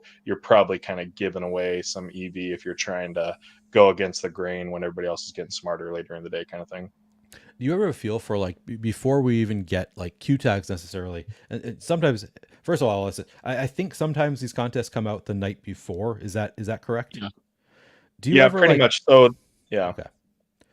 Yeah, I thought that was the case. So then I'm thinking like there are some scenarios where it's like, well, this player doesn't usually play both legs of the back to back. So like he won't have a Q tag, but you can kind of instinctively know LeBron's not playing tomorrow night. Like, or I'm not anticipating LeBron playing tomorrow night. Do you ever like start drafting the night before and like, and that's something that because I don't start doing any NBA until after NFL season. I feel like I'm always behind, but I feel like there theoretically should be a huge edge to people who are like just NBA brained to just like Mhm. understand coaching tendencies. Like I think, even though it hasn't been reported, it's pretty likely this player is going to be out tomorrow night, which then you can boost up all of their teammates. Do you ever do anything like that? Like just kind of get an edge based on your feel for coaching tendencies, player tendencies, etc. Yeah, I think that's part of it. I mean, I don't specifically do it the night before, but doing it early in the Yeah, the morning morning is of. generally the same thing too, right? Before everybody kind of gets smart, and before injury reports come out on back to backs and stuff like that. And so, yeah, I think the nice thing about what Underdog did this year, and I'm sure there's a couple people that didn't like it, but they used to put out the main contest like right after lock. Right after lock, they Oh put out yeah. the next main contest, and so then there'd be some really inefficient stuff, right? And they started putting out like a feeler 500 to first contest or whatever, just to basically build ADP. And then usually like the main one drops like later in the night or maybe early in the morning. And so at least there's like a starting ADP from, the first couple hundred drafts or something. And so I think that actually is beneficial, because it's not great seeing like, oh, the only time I could have won last night is if I was drafting at midnight kind of thing. And so I think that's helped a lot. But I think what I think what a lot of people do is they try to adjust their ranks accordingly to where they think the risk or the potential risk is with the Q tags. But then what people don't do enough early in the day is like adjust the ancillary players who would also be affected by the Q Right. tag, right? And so it's like, oh well, I'm gonna move Giannis down to the third round because he might not play, right? And so if I get him in the third, like whatever, I'm happy with it. I'm not, whatever, right? But like, you should also move like Bobby Portis to the sixth, because he's not Yeah. going to be a sixth rounder when the Giannis Q tag comes out, right? He's going to start also, jump up into the fourth round. And so trying to get as many of those, like the guys who are going to eventually be the swaps, trying to get them in, as a sixth rounder into your lineup, is like kind of the name of the game a little bit there. Yeah, to me, that's even maybe the bigger edge than avoiding the players who you think are going to miss. Like you move up your Damian Lillard to the fourth overall pick, or Yeah. Chris Middleton. I mean, obviously you, Right, you right, still you still would like to get these players at values. Like you don't want to move them to where they are going to be in this scenario. You want right. to still get a good value on them. But to me, that like I've thought about that. Is like, what if that would be to me the biggest reason to do my own projections would be to have those ready to go for like what I think is going to happen. Like I think they're just there's huge edge for NBA. And I also think for NBA, it just makes more sense than other sports to just like really be a ball knower. Like it can help in like Yeah.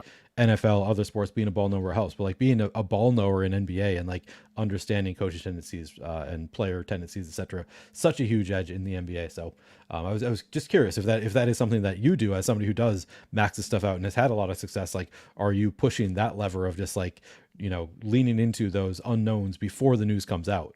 And it sounds like you do to Um, some extent. Yeah, for sure. I would say that I would say like on the range of people that I know are doing this every day, I'm probably like not as good as the like Q tag guesser kind of thing. Like Okay. there's some people that have a much better feel and are kind of doing that a lot more exploitatively. And I, generally speaking, am trying to do kind of that sixth round thing and then just kind of playing the news throughout the day. But yeah, I mean, that's a big part of it. And like, it may kind of sound complicated, but it's not actually that complicated when you're in the mix and you're kind of doing it right. Once you get like a few nights under your belt, it doesn't end up being that great, and it's like such a mind relief from the late swap stuff on Yeah. DraftKings. So, okay, my next question would be, so because it sounds like you start with enter 20 drafts, whatever, and then you're making adjustments to even out your exposures. How do you navigate the combinatorial ownership thing if you aren't drafting yourself? Because like for me, I'm always like really, I do all of my drafts myself. I'm always focused on just like, I want to do it so that I can make decisions to figure out the combinatorial ownership. I feel like that would be hard to do auto drafting. Like you move a player, but then you're just getting them with a different, player for all of those 20 drafts or whatever. Like it feels like it'd Right. be difficult to navigate the combinatorial ownership when you are not drafting yourself. So how do you do that? Are you able to do some drafts manually, or is it all automated for you? Yeah, no, I do everything on auto draft. Okay. But so I think and I've sent this out before and done some work on this, but like once you get like just like the nature of having these like 4 round 6 person, or sorry, 6 round 6 person drafts, like literally by the time you get to like the fourth round, the odds of like duping yourself is like pretty low on the bigger Okay. slates, right? And so like so along that line, I'm not really worried about like the combos later in the draft, right? Like I'm okay with kind of taking a stand on a fifth rounder or whatever, Sure. right? And just like maybe being overweight on him. And so really what I'm mostly just focusing on is like the first 2 or 3 rounds, right? And just those kind of combos. Cause really that's usually ends up making your night or breaking it, right? If you can kind of get the right combo, because that's also usually where the ADP is a little bit more sticky, is in those early rounds. And so trying to kind of and so being able to do it in chunks, right? And being able to like, you know, like extreme example, just like flip the second round, right? But then just like do it for only for 10 drafts or something, right? Like you'll get some weird stuff, right? And so like that's kind of mostly the stuff that I look at, and it's a lot of tier based stuff, right? So it's like if there's like a clear tier break, like obviously I'm not screwing those things up that much, but if there's some stuff that just looks wrong, like I don't mind coming in underweight on Steph Curry. I think I did it like the whole season, right? Like was pretty underweight on him like the whole season just because he never was priced down enough, and like just I am okay with that. And so then I think trying to like figure out like because then every night you've got like the Luka, the Jokic, the Embiid, like you've got the two or three or maybe one guy that is really really going to matter if he hits a ceiling. And so then I'm really honed in on like that guy or two and what those combos are through 3 or 4 rounds, and making sure I have a good variety there, right? Because I don't want to have like I don't want 80% of my Jokic lineups to have the same third and fourth round guys, right? Right. Just because they're tied at the turn every day. I really want to try to keep mixing that up. And I think that's kind of the name of the game a little bit. And that is definitely harder to track. And that's where I've, created some spreadsheets to try to like visually look at it and be like, okay, I got to tweak this a little bit and tweak it. But like, that's the kind of stuff where I think really gets into the next level of how to look through the ranks and how to get to the updates throughout the day. Absolutely. Um, your spreadsheets are not public, are they? Like I couldn't. You don't have somewhere that I can No, enter my info. yeah, I would make them public if I did my own projections, but I just kind of feel weird just throwing ETRs out there Oh somewhere, yeah, yeah. even No, though like half the world no. probably subscribes to them. But yeah, Sorry, I guess I'm referring to your posts. Like, yeah, it's a totally different spreadsheet. But your spreadsheets for looking at results, are those oh public yeah, for yeah, the? yeah. I think I've done a template for that before. One version of it.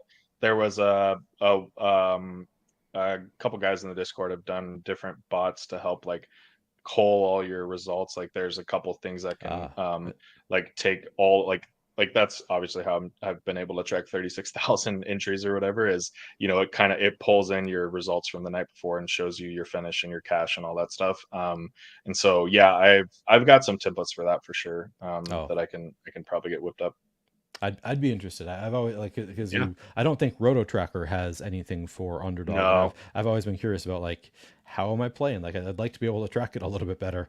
Yeah. So that Yeah. would Yeah. be Yeah. definitely something that I would be interested in. I'm trying to think what other, if anybody in chat, by the way, if you have questions about John's NBA or NFL underdog battle royale processes, get them in because it's an interesting conversation. You don't have that many high level players in these daily stuff, so I'm always curious to hear what people are doing, how the approach changes. How about this? I would When say that you there's actually a pretty good spread of strategies within the max entry guys, because I think a lot of them are in Pete's Discord, and we yeah talk all day every day. But um I think I don't know, I would assume that there's probably maybe 50 guys max earning every day, roughly. And so you know, I think between that, like there's a few guys that are drafting 10 at a time and hand drafting and not autoing at all. Like there's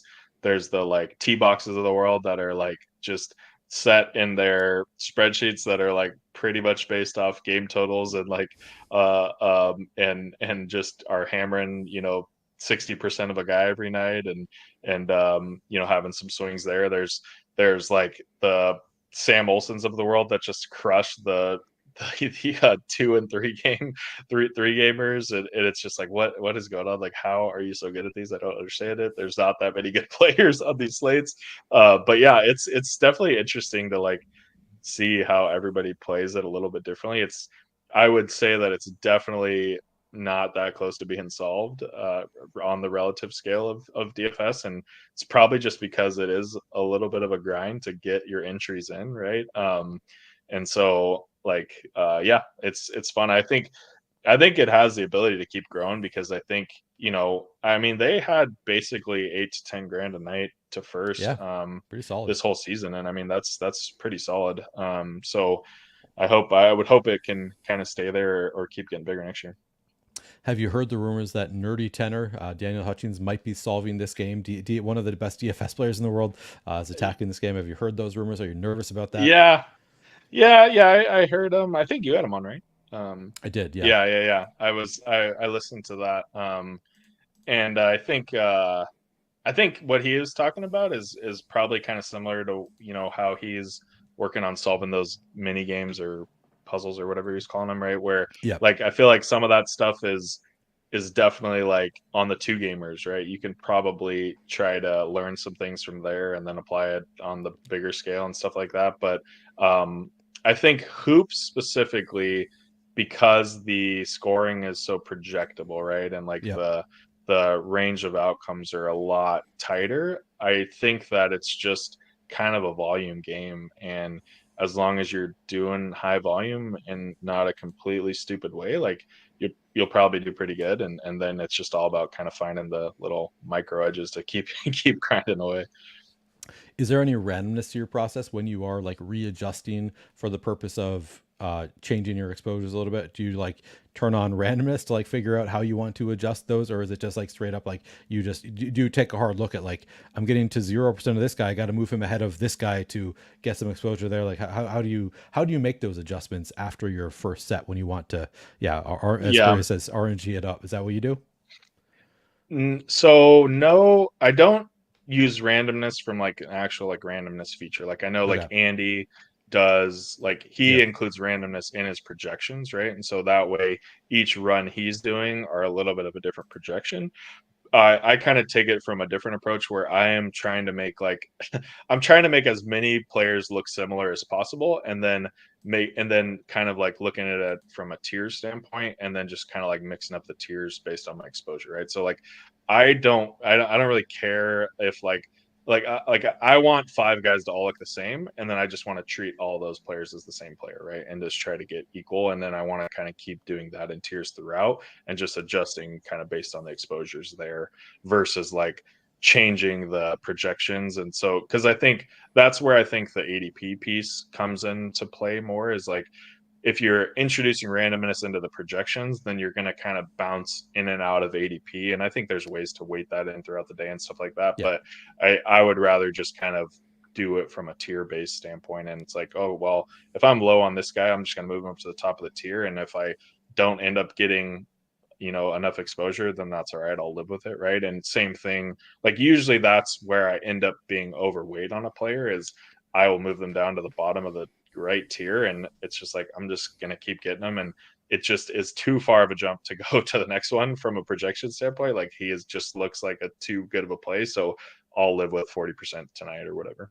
Yep. No, that definitely makes sense. Sounds like sort of more similar to what I do of like running through a number of drafts, taking a look at my exposures, and I adjust, yeah, within the tier manually, trying to figure out based on ADP where can I move him safely, where where's that cutoff?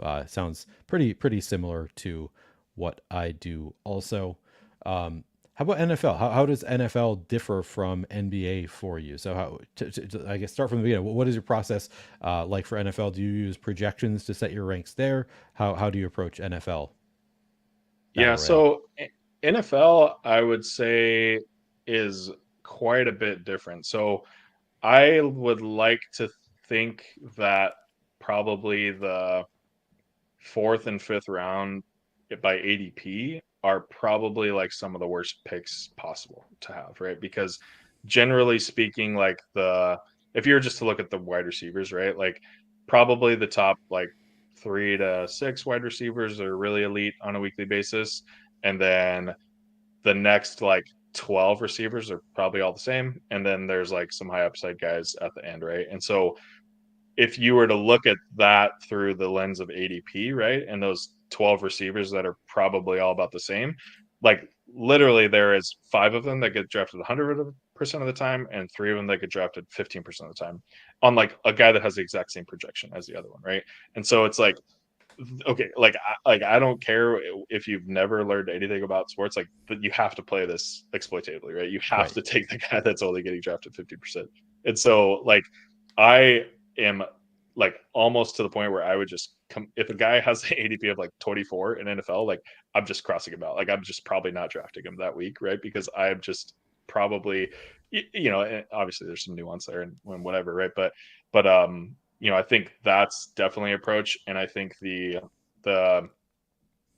approach that I want to keep trying to figure out this year is the late round QB stack, right? Because and there's a couple good tools about it, right? But just kind of getting to the like in best ball over 18 rounds makes a lot of sense to kind of grab the elite QB because of the upside and yada yada yada, right? But like when the delta is like when it's only a 6 round draft, then like the spread of the draft capital, if you want to call it, is like I guess so much bigger, right? And like so much magnified to where like taking a first round QB versus a 6 round QB is like way more different than taking a 5th round QB versus like an 18th round QB or whatever, right? It's like just such a bigger cost in the 6 round drafts to where it doesn't probably make a whole lot of sense. And when you can correlate the late round QBs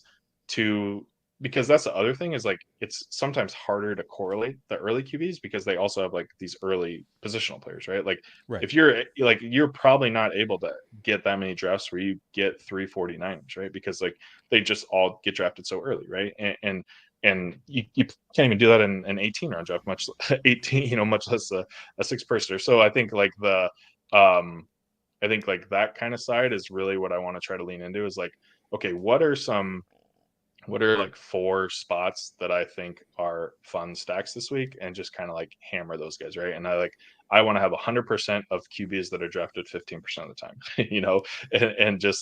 and just kind of play that out throughout the season. And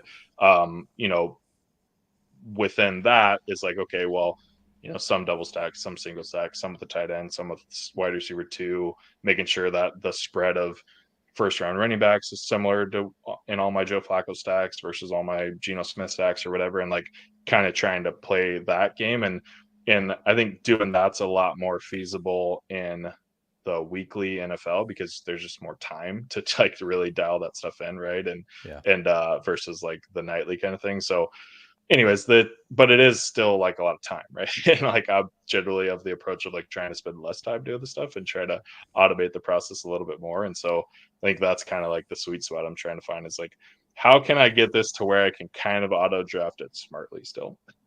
When do you start drafting for NFL? Because like the contest opened pretty early in the week, right? Mhm. Yeah. Yeah. Usually, honestly, I am pretty all over the place with Okay. NFL. I It just is basically dependent on my availability that Okay. week. I don't really have as hard of a process for it. And like Right.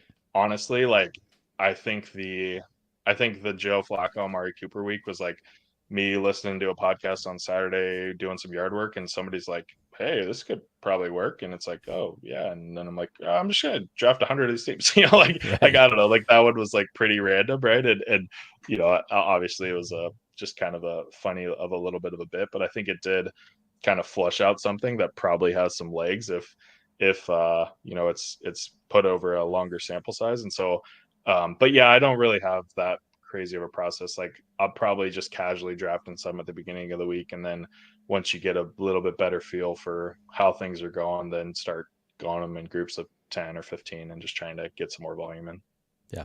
And to just to be clear, when you're talking about getting a player who's taken less than 15% of the time, for people who aren't like really familiar with the format, that's like in these drafts, players are already their ownership, like the max exposure, the max Yeah. ownership for a player Yeah, is true. one in, once per draft. Yeah. So they're on, 1 in 6 lineups at most. So if you're taking a Yeah, player that's that's true. drafted in only 15% of the drafts, that's actually a really low owned player. Like that's a Yeah. player that's Yeah. drafted That's like a 15% of the 3% or time. something. Yeah. Yeah, it's super low owned. So you're really taking kind of major stands on some of these like super low owned players. And yeah, I think that's Yeah. definitely seems to be a winning approach. Like just looking at what won, as I recall in contests that won last year, based on zero actual like data analysis, seemed to me that a lot of those kind of like really low owned stacks seem to work out Yeah. pretty frequently last year. So it Well, and it's like seems like there's there's like something there. simple things that you can do. Like I'd have to look it up, but like there was like 3 rules I think that I made after looking through the first like 7 or 8 weeks of the top 10 lineups, and it's like it was like I don't know, take a wide receiver in the first round, like at least stack your quarterback, and like take 2 two players that ADP over 30, right? It's like Yeah, if right. you do those three things, like you're probably gonna set yourself up really well every week, right? And it's like Yeah, it's not that different from like making sure you have good wide receiver draft capital through a best ball draft and making sure that you don't draft 3 elite quarterbacks or whatever, right? Like there's just like these little rules to where it's like you can just apply that to these draft games, do it, and you're like probably coming in with an edge just without knowing it, right? yeah. One other question that I meant to ask you about NBA is, do you try and do anything? And I know it's hard for you because you're auto drafting, but like, do you try to do anything for correlation, like max of 3 from a team, or like I don't know, run backs? I don't know, nothing like that for you. No, no, not at all. I think actually, and this is probably super anecdotal, but like one of the better nights I had was when I had like $3 and they scored 150 points and like Yeah, Brooke Lopez, Drew, and Giannis all went off. And like it was on a smaller slate and where probably that was not the right way to do it, but it was just like super anecdotal and probably a kind of a one kind thing. But I was like, well, I probably wouldn't have drafted that by hand, and it just did pretty well tonight. And so I'm just not really going to care about that too much moving forward. And yeah, I think that stuff is just so like, it's almost like trying to predict a blowout or whatever. Like it's like maybe happen. You maybe get it right 20% of the time. The rest of the time, you're right. just kind of pointing her out. Yeah. We are an hour and 45 minutes in, John. So we probably won't take up too much time. But how are you doing? Are you doing okay for a little while? Okay. Yeah. And I think you finished your beer. Did you want to grab another beer, or are you good? I'm good. I'm good. All Yeah. right, just want to make sure I give you the opportunity there. I could Thanks. vamp if I needed to. So Jewish McCaffrey asked a question, and I want to get your opinion on these other contest structures in general outside of Mhm. the battle royale, the standard best ball. Are you so Jewish McCaffrey specifically asked about the marathon contest? We also have the sprint. We've got the superflex. We have weekly winners. We have the eliminator. Are there any of these contests that you are like loving, that you're like really jumping into, or are you mostly sticking to the best ball streets right now? Yeah, I think I honestly haven't given them all too much of a thought, and I think the idea of trying to maintain like 6 different rankings and trying to keep all that stuff straight is not super appealing to me, and I think it is more appealing for others. I likely won't be keeping separate rankings, and I'll just kind of like mentally try to adjust if I'm in these kind of drafts. I think the eliminator, I think, is the most fun from a sweat standpoint, Yep. just because it's just a good contest to sweat. Like you don't really care about getting like the first place every week, but you're also like, just trying to kind of like I think it potentially is maybe the most has the most opportunity to like get a good edge in too, I think.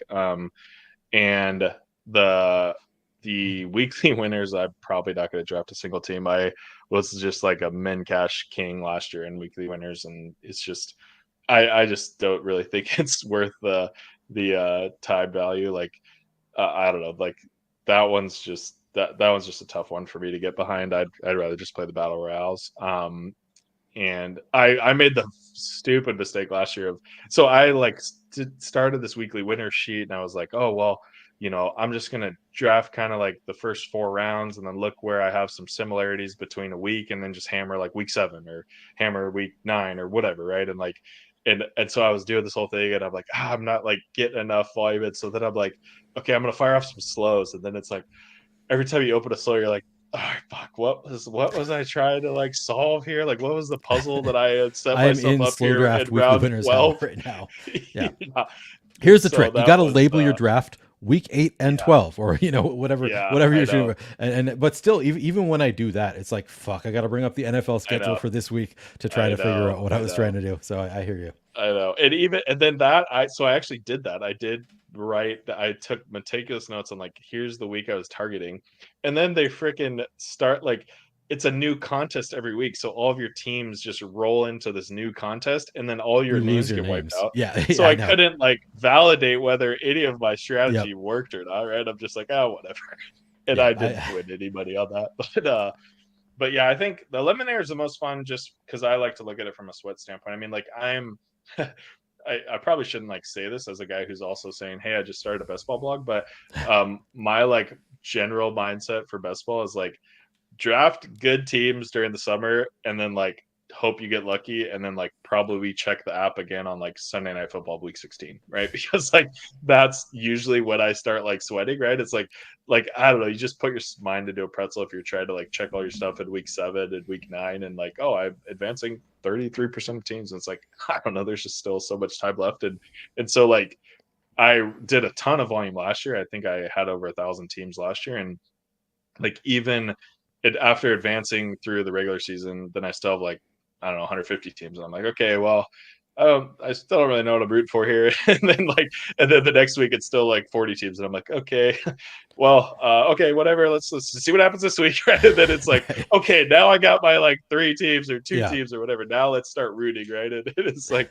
it's just like such a funny sport in that way, to where you like care about it so much during the summer, and then you just like hope you are also caring about it in week 17. Yeah. 100%. Um, Yeah. yeah, Last year I sweated a little bit more last year than I did. I think in part because so I kind of liked the regular season leaderboard. I think it got me to sweat a little bit more because I was like, ooh, I've got these three yeah, teams yeah. right on the edge of the top 10,000. But yeah, it's definitely more worth it to sweat later on.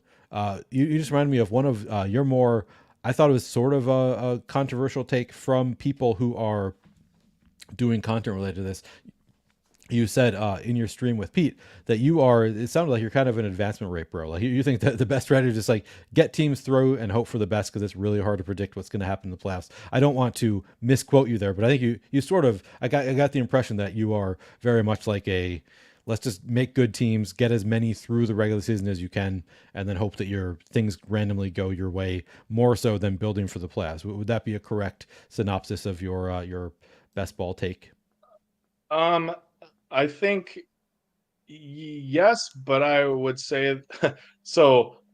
I would say that like I am hoping to get a high advance rate, but I would say that I'm definitely building for week 17 in every single draft. Okay.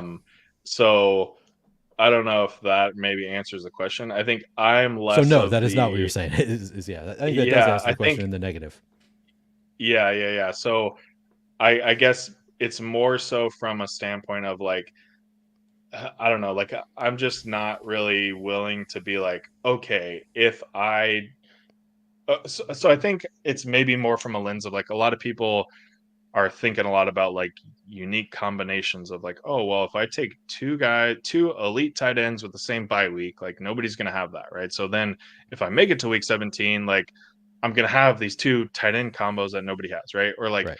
whatever, like things like that, or like, oh, like let me try a 2 4 10 2 draft because nobody's building this way, and if I make it to Right. the finals, then I'm gonna have like a unique team, right?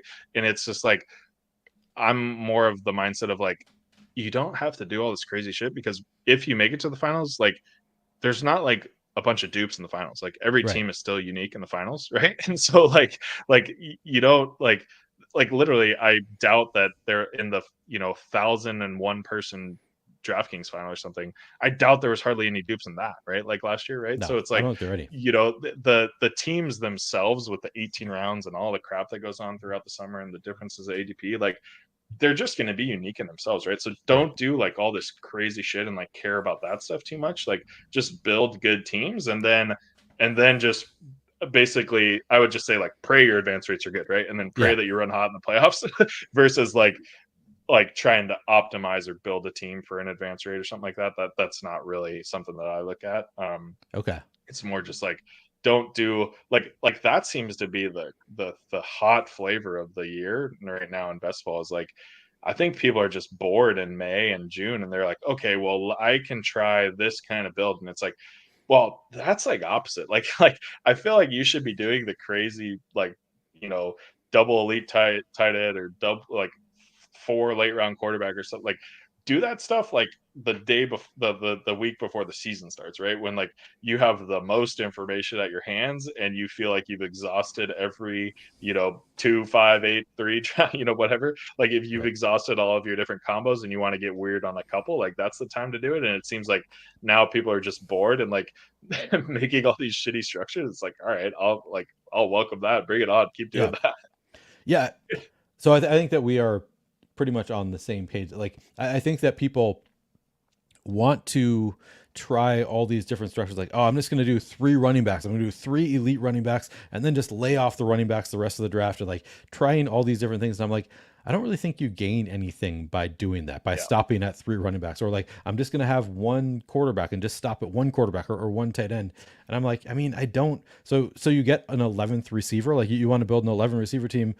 Is that 11th receiver ever going to do anything for you? You already have 10 receivers that you drafted ahead of them. It's just, I feel like Yeah. people are really, really reaching to galaxy brain, different constructions, like the new thing that nobody's doing. And it's just like, at the end of the day, I think it is like, it's not solved, but it is like more solved than people want to give it credit for at this point in some ways. I think like we kind of know what structures work in best ball, like, and you don't really gain anything by just having the more unique team where it's like a, 1, 10, Yeah. 4, 5, whatever it is. I don't know. Just, Yeah. I feel I like mean, people, it'd be like, you know, I don't know, people talk about this all the time, right? But it'd be like, okay, I'm going to play the NFL slate this year, and like if my first 4 weeks are shitty, I'm just going to start doing all these random things in week 5, right? That are like, I'm just going to start calibrating everything. And it's like, dude, it's literally week 5. Like you are going to have a ton of streaks of 4, 7, 8 weeks where you run hot, like, or you run cold or whatever, and it's like, yeah, like that's just like how it works. And so I think that's the interesting part that I'm seeing. I think the one thing that I am like very, very adamant about that I think a lot of people get wrong is that the tight end is like the least important position. And so therefore draft 3 late round tight ends. I think that, and that's probably one of the things that I need to try to work on and do as a project this year. But I think that's just the wrong approach. And I think and one of the things that I want to look at is like the ceiling outcomes of a position, and then how close, like on a given week historically, and then how close the next like 2 or 3 players at that position got to it, right? And so like obviously you're going to have your Tyreek Hill 53-point weeks or whatever, where right, it's like, well, yeah, obviously I want to try to have Tyreek Hill when he does that. But also like I feel as if that's the amount of players that can have those weeks is like really, really small, and they're probably all getting drafted in round 1. right, And so from and so like if you kind of think about comboing those 2 things together, then that's where I think the elite tight end stuff really um, comes into play, because like you can look historically at the performances by the tight ends, and like there are 50 to 60% of the guys that have never scored more than 15 points in their life, right? They've played 60 NFL games, and they've never scored more than 15 fantasy sports points, right? And then there's like guys like the elite tight ends who like have 20% of their games where they've scored, over 18 points or whatever, right? right, And like and that like valley between those 2 groups I think is pretty huge. And that, like, to me, the tight end ceiling is like pretty important, and doesn't always hit, but when it does hit, it can separate your team a lot, right? And so like last year in week 17, Juwan Johnson's the highest scoring tight end, and I don't know, he had 17 points or whatever, like nothing crazy, right? But like if last year Travis Kelce had 36 points and the next closest tight end was 17 points, like people will be talking a lot more about elite tight end, right? And right, like there are weeks where Travis Kelce has the highest scoring week by double the next tight end, right? And like it probably, right? And like yeah, that's just like that is well within the range of outcomes of what can happen. And like you're definitely not getting that from the quarterback position.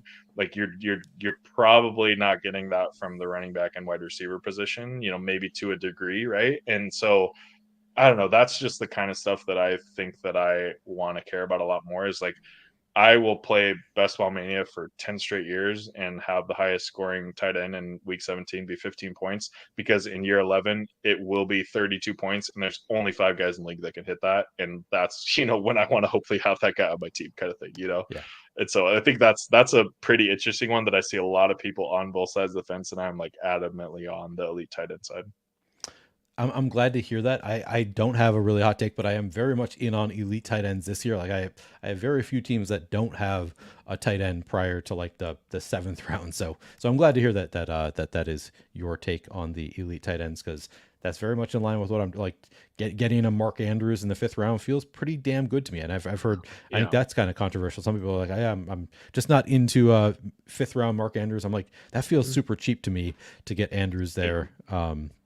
Well, and that's actually like the point you brought up about kind of, this year it feels a lot better than past years or whatever, right? Like that is one of the things that I'm really trying to talk a lot about with kind of this new project is, and I started talking about it a little bit last year, but a lot of people are talking about, oh, hero running back or, whatever, all these kind of trends from last year, like, oh, if you had, or from the last 4 years even, right? It's like, oh, well, if you had, generally speaking, if you had a quarterback before round 8, like you did pretty well and stuff like that. And like those are like good things, right? And like Hayden Winks put out a pretty good article about like what worked in all of the last 4 years of best ball, right? And that was a pretty good article. Just if you're like starting out of like, okay, here's like if I do these like 5 things in every draft, I'll probably be in a pretty good spot. But I think what a lot of the like historical analysis related to like advance rates and like team construction and stuff like that like doesn't account for is the specific ADP landscape that year, right? And so yes, in the past, like whatever, zero RB has been great, but that's because there was 5 running backs getting drafted in the first 15 picks, right? And now you probably have to go to like round 3 until you see the 5th running back get drafted or whatever, right? And so that like it just that like that changes so much, right? And I think there's like basically being able to kind of like assess the context of where the ADP is this year, and then being able to figure out what are the right what are the right positions or like tiers of players that I should be drafting in these spots relative to the other players and tiers of the other positions in the spots is, I think, like one of the big keys that doesn't really kind of get talked about a lot, right? And like people have a lot of player takes and have a lot of like, oh, gonna make sure I get my stacks right and stuff like that. But like if you look at the sixth round right now, right, there's like ton of the rookie receivers, right? And like a ton of the like probably not the greatest rookie receivers, right? Or like by past standards, they're not like the Right. greatest rookie receivers, right? And they're getting priced up a whole lot this year.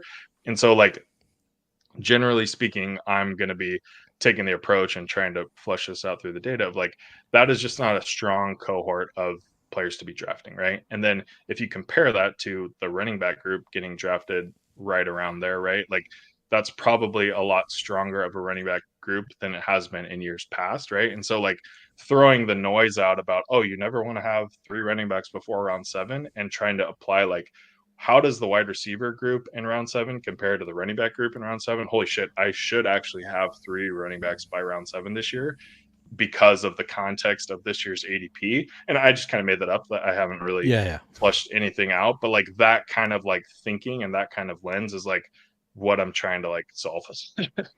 I think that is really sharp. Like this is every year the landscape changes both in terms of like what is the NFL providing for us in terms of talent at each position and like opportunity each position, and also what is the ADP providing for us? Like what can you do with the existing ADPs? I would say this year. So coming back to the tight end conversation that we sort of started with, like I feel like this year it is scarier than it has been in the past to take 3 late tight ends because there are so many tight ends that feel pretty good. Like it feels unlikely that we're not going to have at least like 3 major hits at tight end this year. So it makes it a little bit tougher to not want to bet on those early tight ends because we do have, I mean, we have Sam Laporta, Travis Kelsey, Dalton Kincaid, Trey McBride, Mark Andrews, Kyle Pitts, Evan Ingram, David. Like there are so many tight ends that like could end up being huge hits in the playoffs that it makes it scarier for me to want to make the bet on 3 late round guys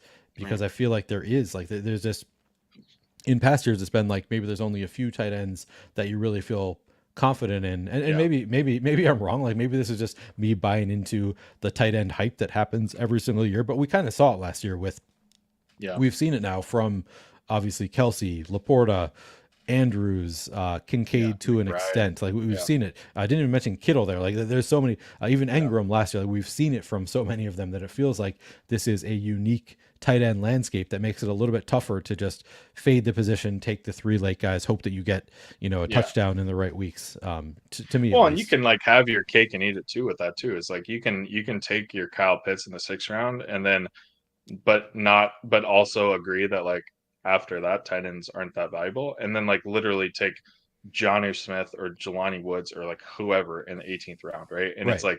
like just like you can kind of like separate the tiers out accordingly, right? So you can take your elite guy, but then don't also take like Pat Fryermuth in the 12th, right? Because it's like, well, maybe that's just not that like that probably doesn't help you a lot there, right? Like Right. there's probably not a lot of weeks where like Pat Fryermuth is outscoring Kyle Pitts or whatever, right? And or when it does at that draft capital, probably doesn't matter that much or whatever, right? And so a 12th round tight end is probably the same as an 18th round tight end, right? But a 6th round tight end is definitely not the same as a 9th round tight end kind of thing, right? And so like Right. that's the kind of I think the lens that it's important to look at. Yep. All right, we will. I have a couple more questions. First of all, though, Jewish McCaffrey has any thoughts from John about some of the late round quarterbacks this year? I have no issue with the prices on the elite quarterbacks, but also feel like Levis, Carr, May, and some of the super late quarterbacks are mispriced. Do you have any? I know you said you don't have many player takes. Do you want to give any player takes on the late round quarterbacks? Yeah, for sure. I think not to plug the old newsletter, but I did talk about every late round quarterback in it yesterday, so Nice. definitely check that out. But Do plug it. Do plug it. I would say that Levis is at the top of my list if I can get Hopkins or Ridley early on, or any of the running backs. To be honest. And that is probably just me watching like 2 or 3 Twitter clips about them saying they're going to pass the ball a lot this year and being enough for me at this point. And I also think Levis is like Brett Favre, where he's just going to have a million interceptions, but is also going to be a Gunslinger. gunslinger. And like, Yeah. I literally don't care about interceptions at all. So, so fire away, baby. So I like Levis a lot.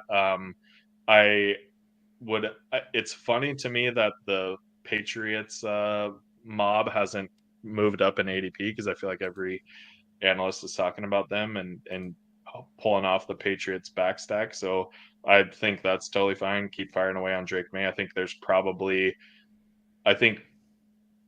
Bo Nix is at this point of the offseason, I would rather draft Bo Nix stacks than Drake May, because Hell yeah. I'm more positive that Bo Nix is going to start week 1 versus Drake May. That could be week 6, could be week 4, whatever. And maybe that changes sometime throughout the summer and we get some more information on that. But like, just kind of thinking through like, the things that we know right now, like might as well take Nix at basically the same price. And then I touched on Daniel Jones a little bit, but I think that is one that just doesn't make a whole lot of sense to me. And like, yeah, I mean, a lot of people think the Giants suck, and they probably will suck, but like, I don't know. Brian Daboll's like a pretty good coach, and maybe they just had a shitty year last year, and like Right. maybe they're going to be better this year, and like all of their players are cheap, and I think that's one of the things, and this is kind of a random tangent, but like there's the inflection point over the summer to where like if we look at like running back twos on a team, right? Like you could probably make a list of like, we don't know who the running back 2 is on like 12 of the teams, right? And we do know who the running back two is on like 18 of the teams or something, right? And so it just doesn't make any sense at this point of the summer to take swings on the 2 or 3 or 4 running backs that could be the running back 2 on these 12 teams, right? Because it's like, just wait until we know the information more, and then like, so yeah, maybe you're not drafting them in the 18th, and now you got to draft them in the 16th round. But like, at least they're also not a 0, right? Right. Like at least we know they're going to be at RB2, and so then start taking them, right? And so I think, and people think oppositely about that too, and it's a valid point, right? It's like, well, I want to take swings on the uncertainty now, because then it's going to be more, you know, you know, expensive when it becomes certain. And I'm more of like well, I just don't want a 0 in my lineup, right? And so like I just want to take guys who aren't zeros. And I think because ADP is a zero sum game, as the summer goes on and as you keep, getting reps in every week throughout the summer, like you're just going to realize that, oh, there's these players in round 18 that I should take now that aren't going to be zero. And even, they're just going to kind of move around. You're always going to have that optionality. And plus, like, nothing back there matters anyways, right? And so like everybody's trying to find the Kyron Williams and whatever, right? But like even last year, right? I don't think Kyron Williams jumped that far to where No. he was undrafted to like 18th and then like maybe 17th and then like maybe the last week 16th round or something. Like I don't know, all that stuff is just the same to me, you know. Right. And it all comes down to the age old question, what do you win when you win? Like typically you're making the bet you win the RB2. Like is that do you really want to like make that bet where it's like when you win, you get the RB2 in that last round. So yeah, I think that makes a lot of sense. Um yeah, incentive benching. Yeah, it's a valid concern with Daniel Jones, but like we can see Yeah. the upside also. Um all right, so I think that we should close it. We are at over 2 hours now. So, but I have a couple fun questions that I All right. like to end things with. The first being who is on your, and I normally ask who is on your DFS Mount Rushmore. I might ask you this in a couple different ways, and you can answer however you want to. We're going to start with the daily drafts, underdog daily drafts. Who is on your Mount Rushmore? The daily drafts. So I think you got to start with T Box just because I don't know if you know T Box, but I he's know T like, Box. Everybody knows T yeah, Box. he's just the OG. I think he was probably in the first ever NBA daily draft on Underdog or something like that. Yeah. But got to go with him. I think he's completely right at his own lane and having a lot of fun with it. Sam Olsen is like somehow good at every single sport ever, which is just doesn't make a lot of sense to me. And then I would say Inthrius Yep. is probably the next one because he's like he had a couple crazy runs this year, and I I tend to like players who have a bit more of a playing style like I do, where and I was actually noticing this a lot as I was doing this tracking thing and trying to keep track of who the best Subs players were. Is like the players who have like a shot on goal every few nights. I like that style more than Yep. the guy who grabs 4 top 10s one night and then we don't see him for 20 days kind of thing.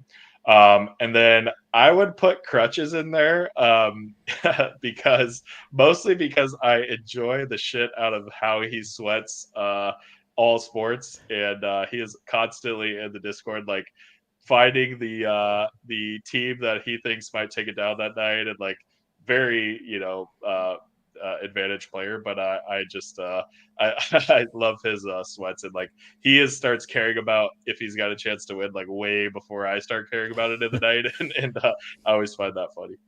And correct, you're talking about the Discord you're talking about is the Deposit Kingdom Discord Yeah, in the Badge Bros channel. I was trying to yeah, find this because Jewish McCaffrey pointed out, he said it's Deposit Kingdom, Badge Bros, and then there's a B-ball channel within it, and I couldn't find that channel, so I'm gonna have to keep looking to find these channels that we're talking about because I'm in there, but I yeah. can't find the It's channel in that we're there. talking about It's in there apparently. deep.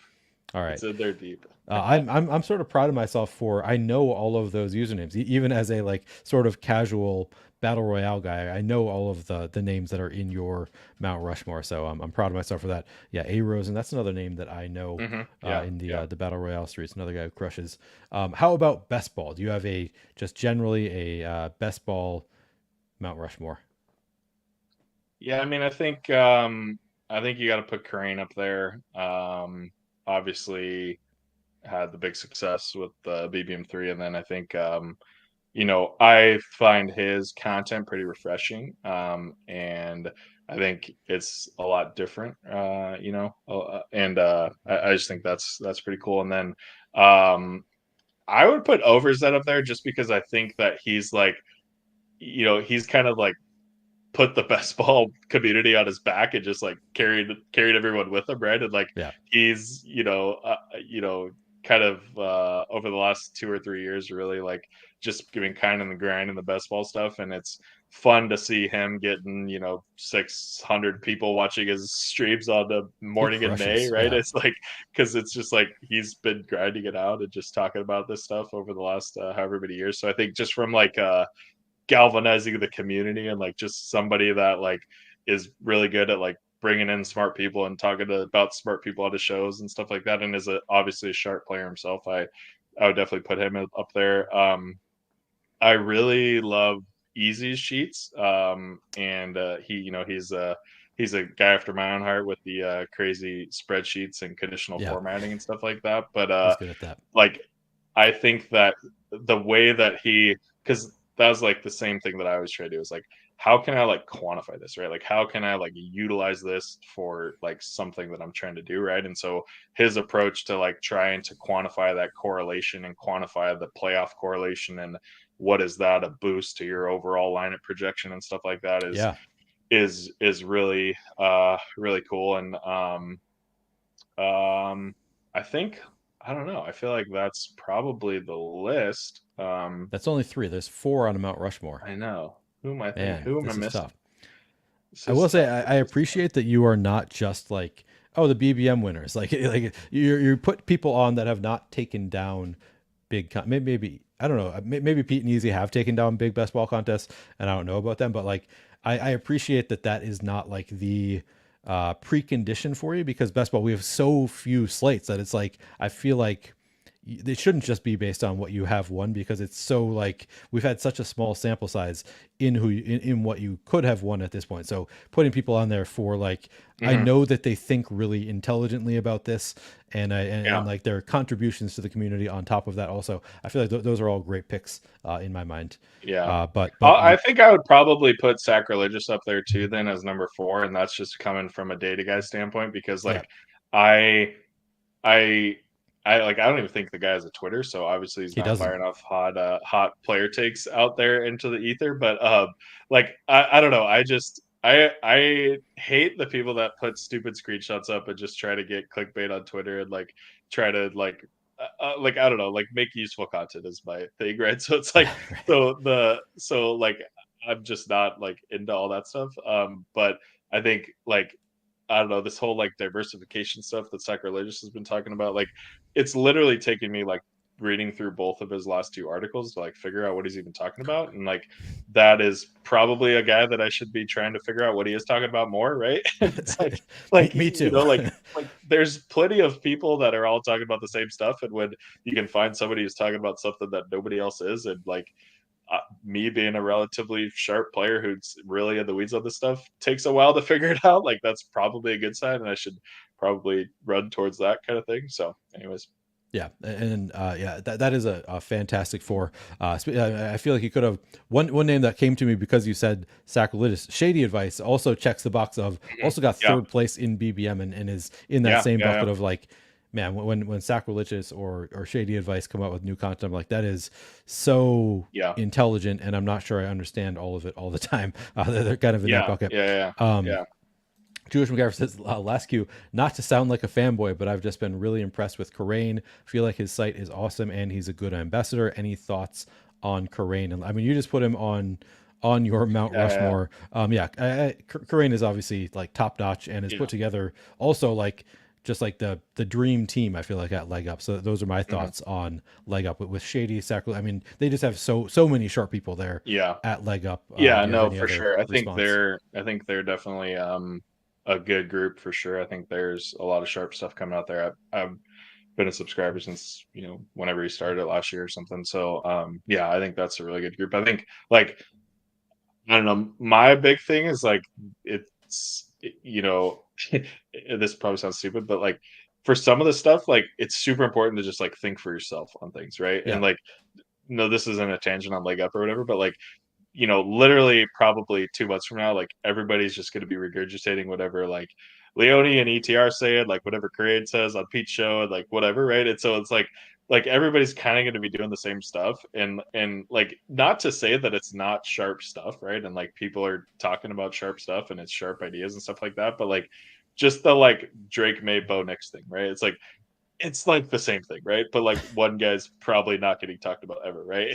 And like just like things like that is like I feel like is important to do. And like if you come from the lens of like, you're just trying to get lucky into week 17, then you start realizing how little other things matter, right? And like how little like, okay, if I end up with 5% Lad McConkey, like I am not gonna be okay. Like I don't need to chase him into the 6th round. Like I will survive, right? Like Yeah. I had 5% Christian McCaffrey last year, right? Like I just faded him, right? Like I just had the wide receivers over him, and he was like had one of the better fantasy years of all time. And like Yep. I don't know, like I didn't see any hits to my advance rates. Like I mean, obviously I won a contest, so that's a outer Right. range of outcomes, right? But like from an advance rate standpoint, from like a whatever, like I was still kind of in the same neighborhood that I have, ever. And that's like the fourth pick in the draft, like had a really great fantasy season. Like I faded him and I did fine, right? So it's like if you can get through that, right? Like I'm sure you're not going to be bad about like missing the hump on this Rasheed Rice thing, or like Right.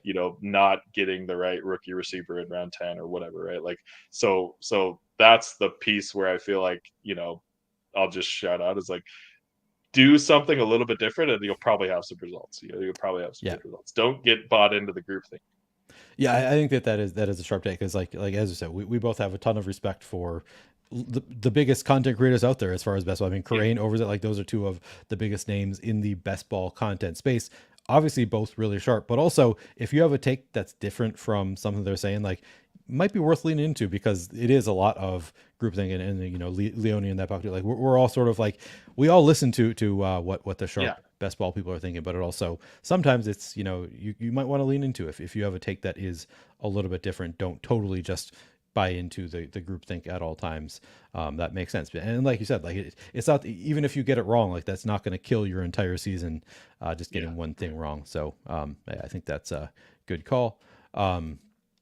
The other thing that I like to end talking about is, can you tell me about your favorite win and or win celebration?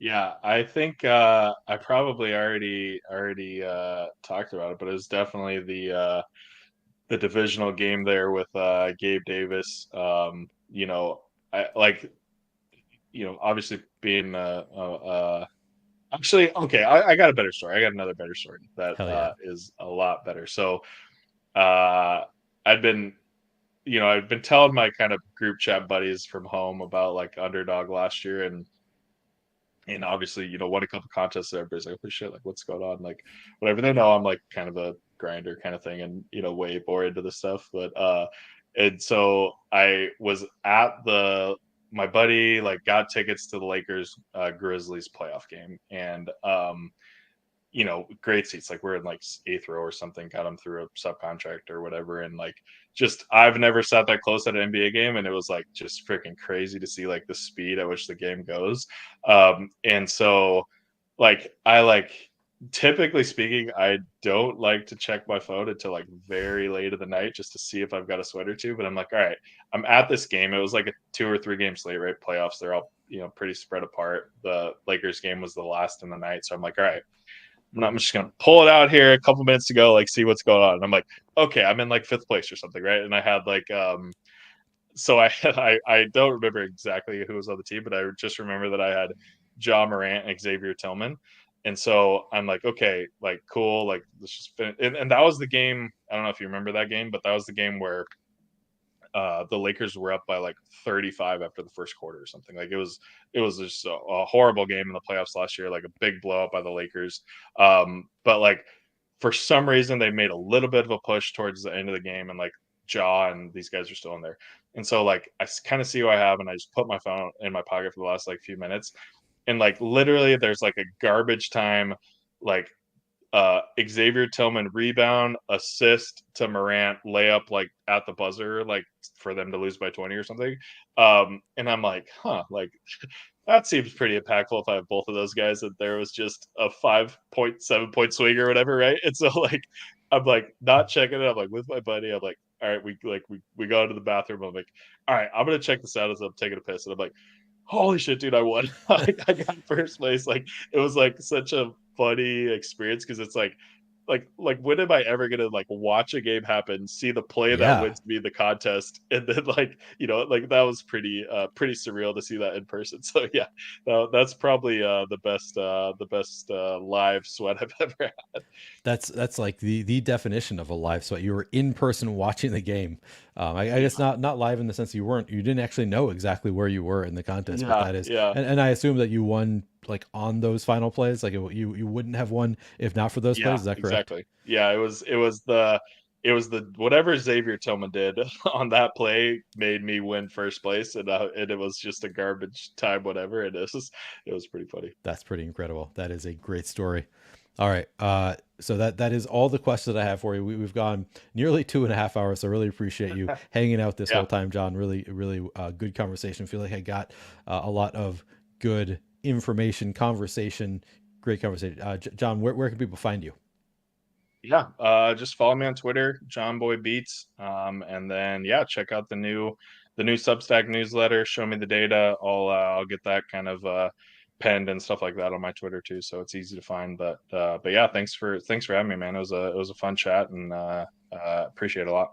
Yeah, this is a lot of fun. And I have posted it's in the description of this video. You can find the Substack there for John's newsletter. I've also posted it in chat multiple times. So hopefully you guys have been able to find the newsletter. Otherwise, make sure you're following John on Twitter. He has posted a lot of great information historically. Maybe he's moving it to newsletter. You want to be subscribed to both places there. So make sure you're following John on Twitter for that great information. Really appreciate John doing this conversation. Really appreciate all of you hanging out with us. If you haven't already liked the video, would appreciate that. Helps me out quite a bit. If you like the video, subscribe to the channel if you haven't already done so. And if you want notifications when I go live, hit that notification button. And of course, podcasts, rate, review, all that good stuff. Thank you all very much. Catch you next time.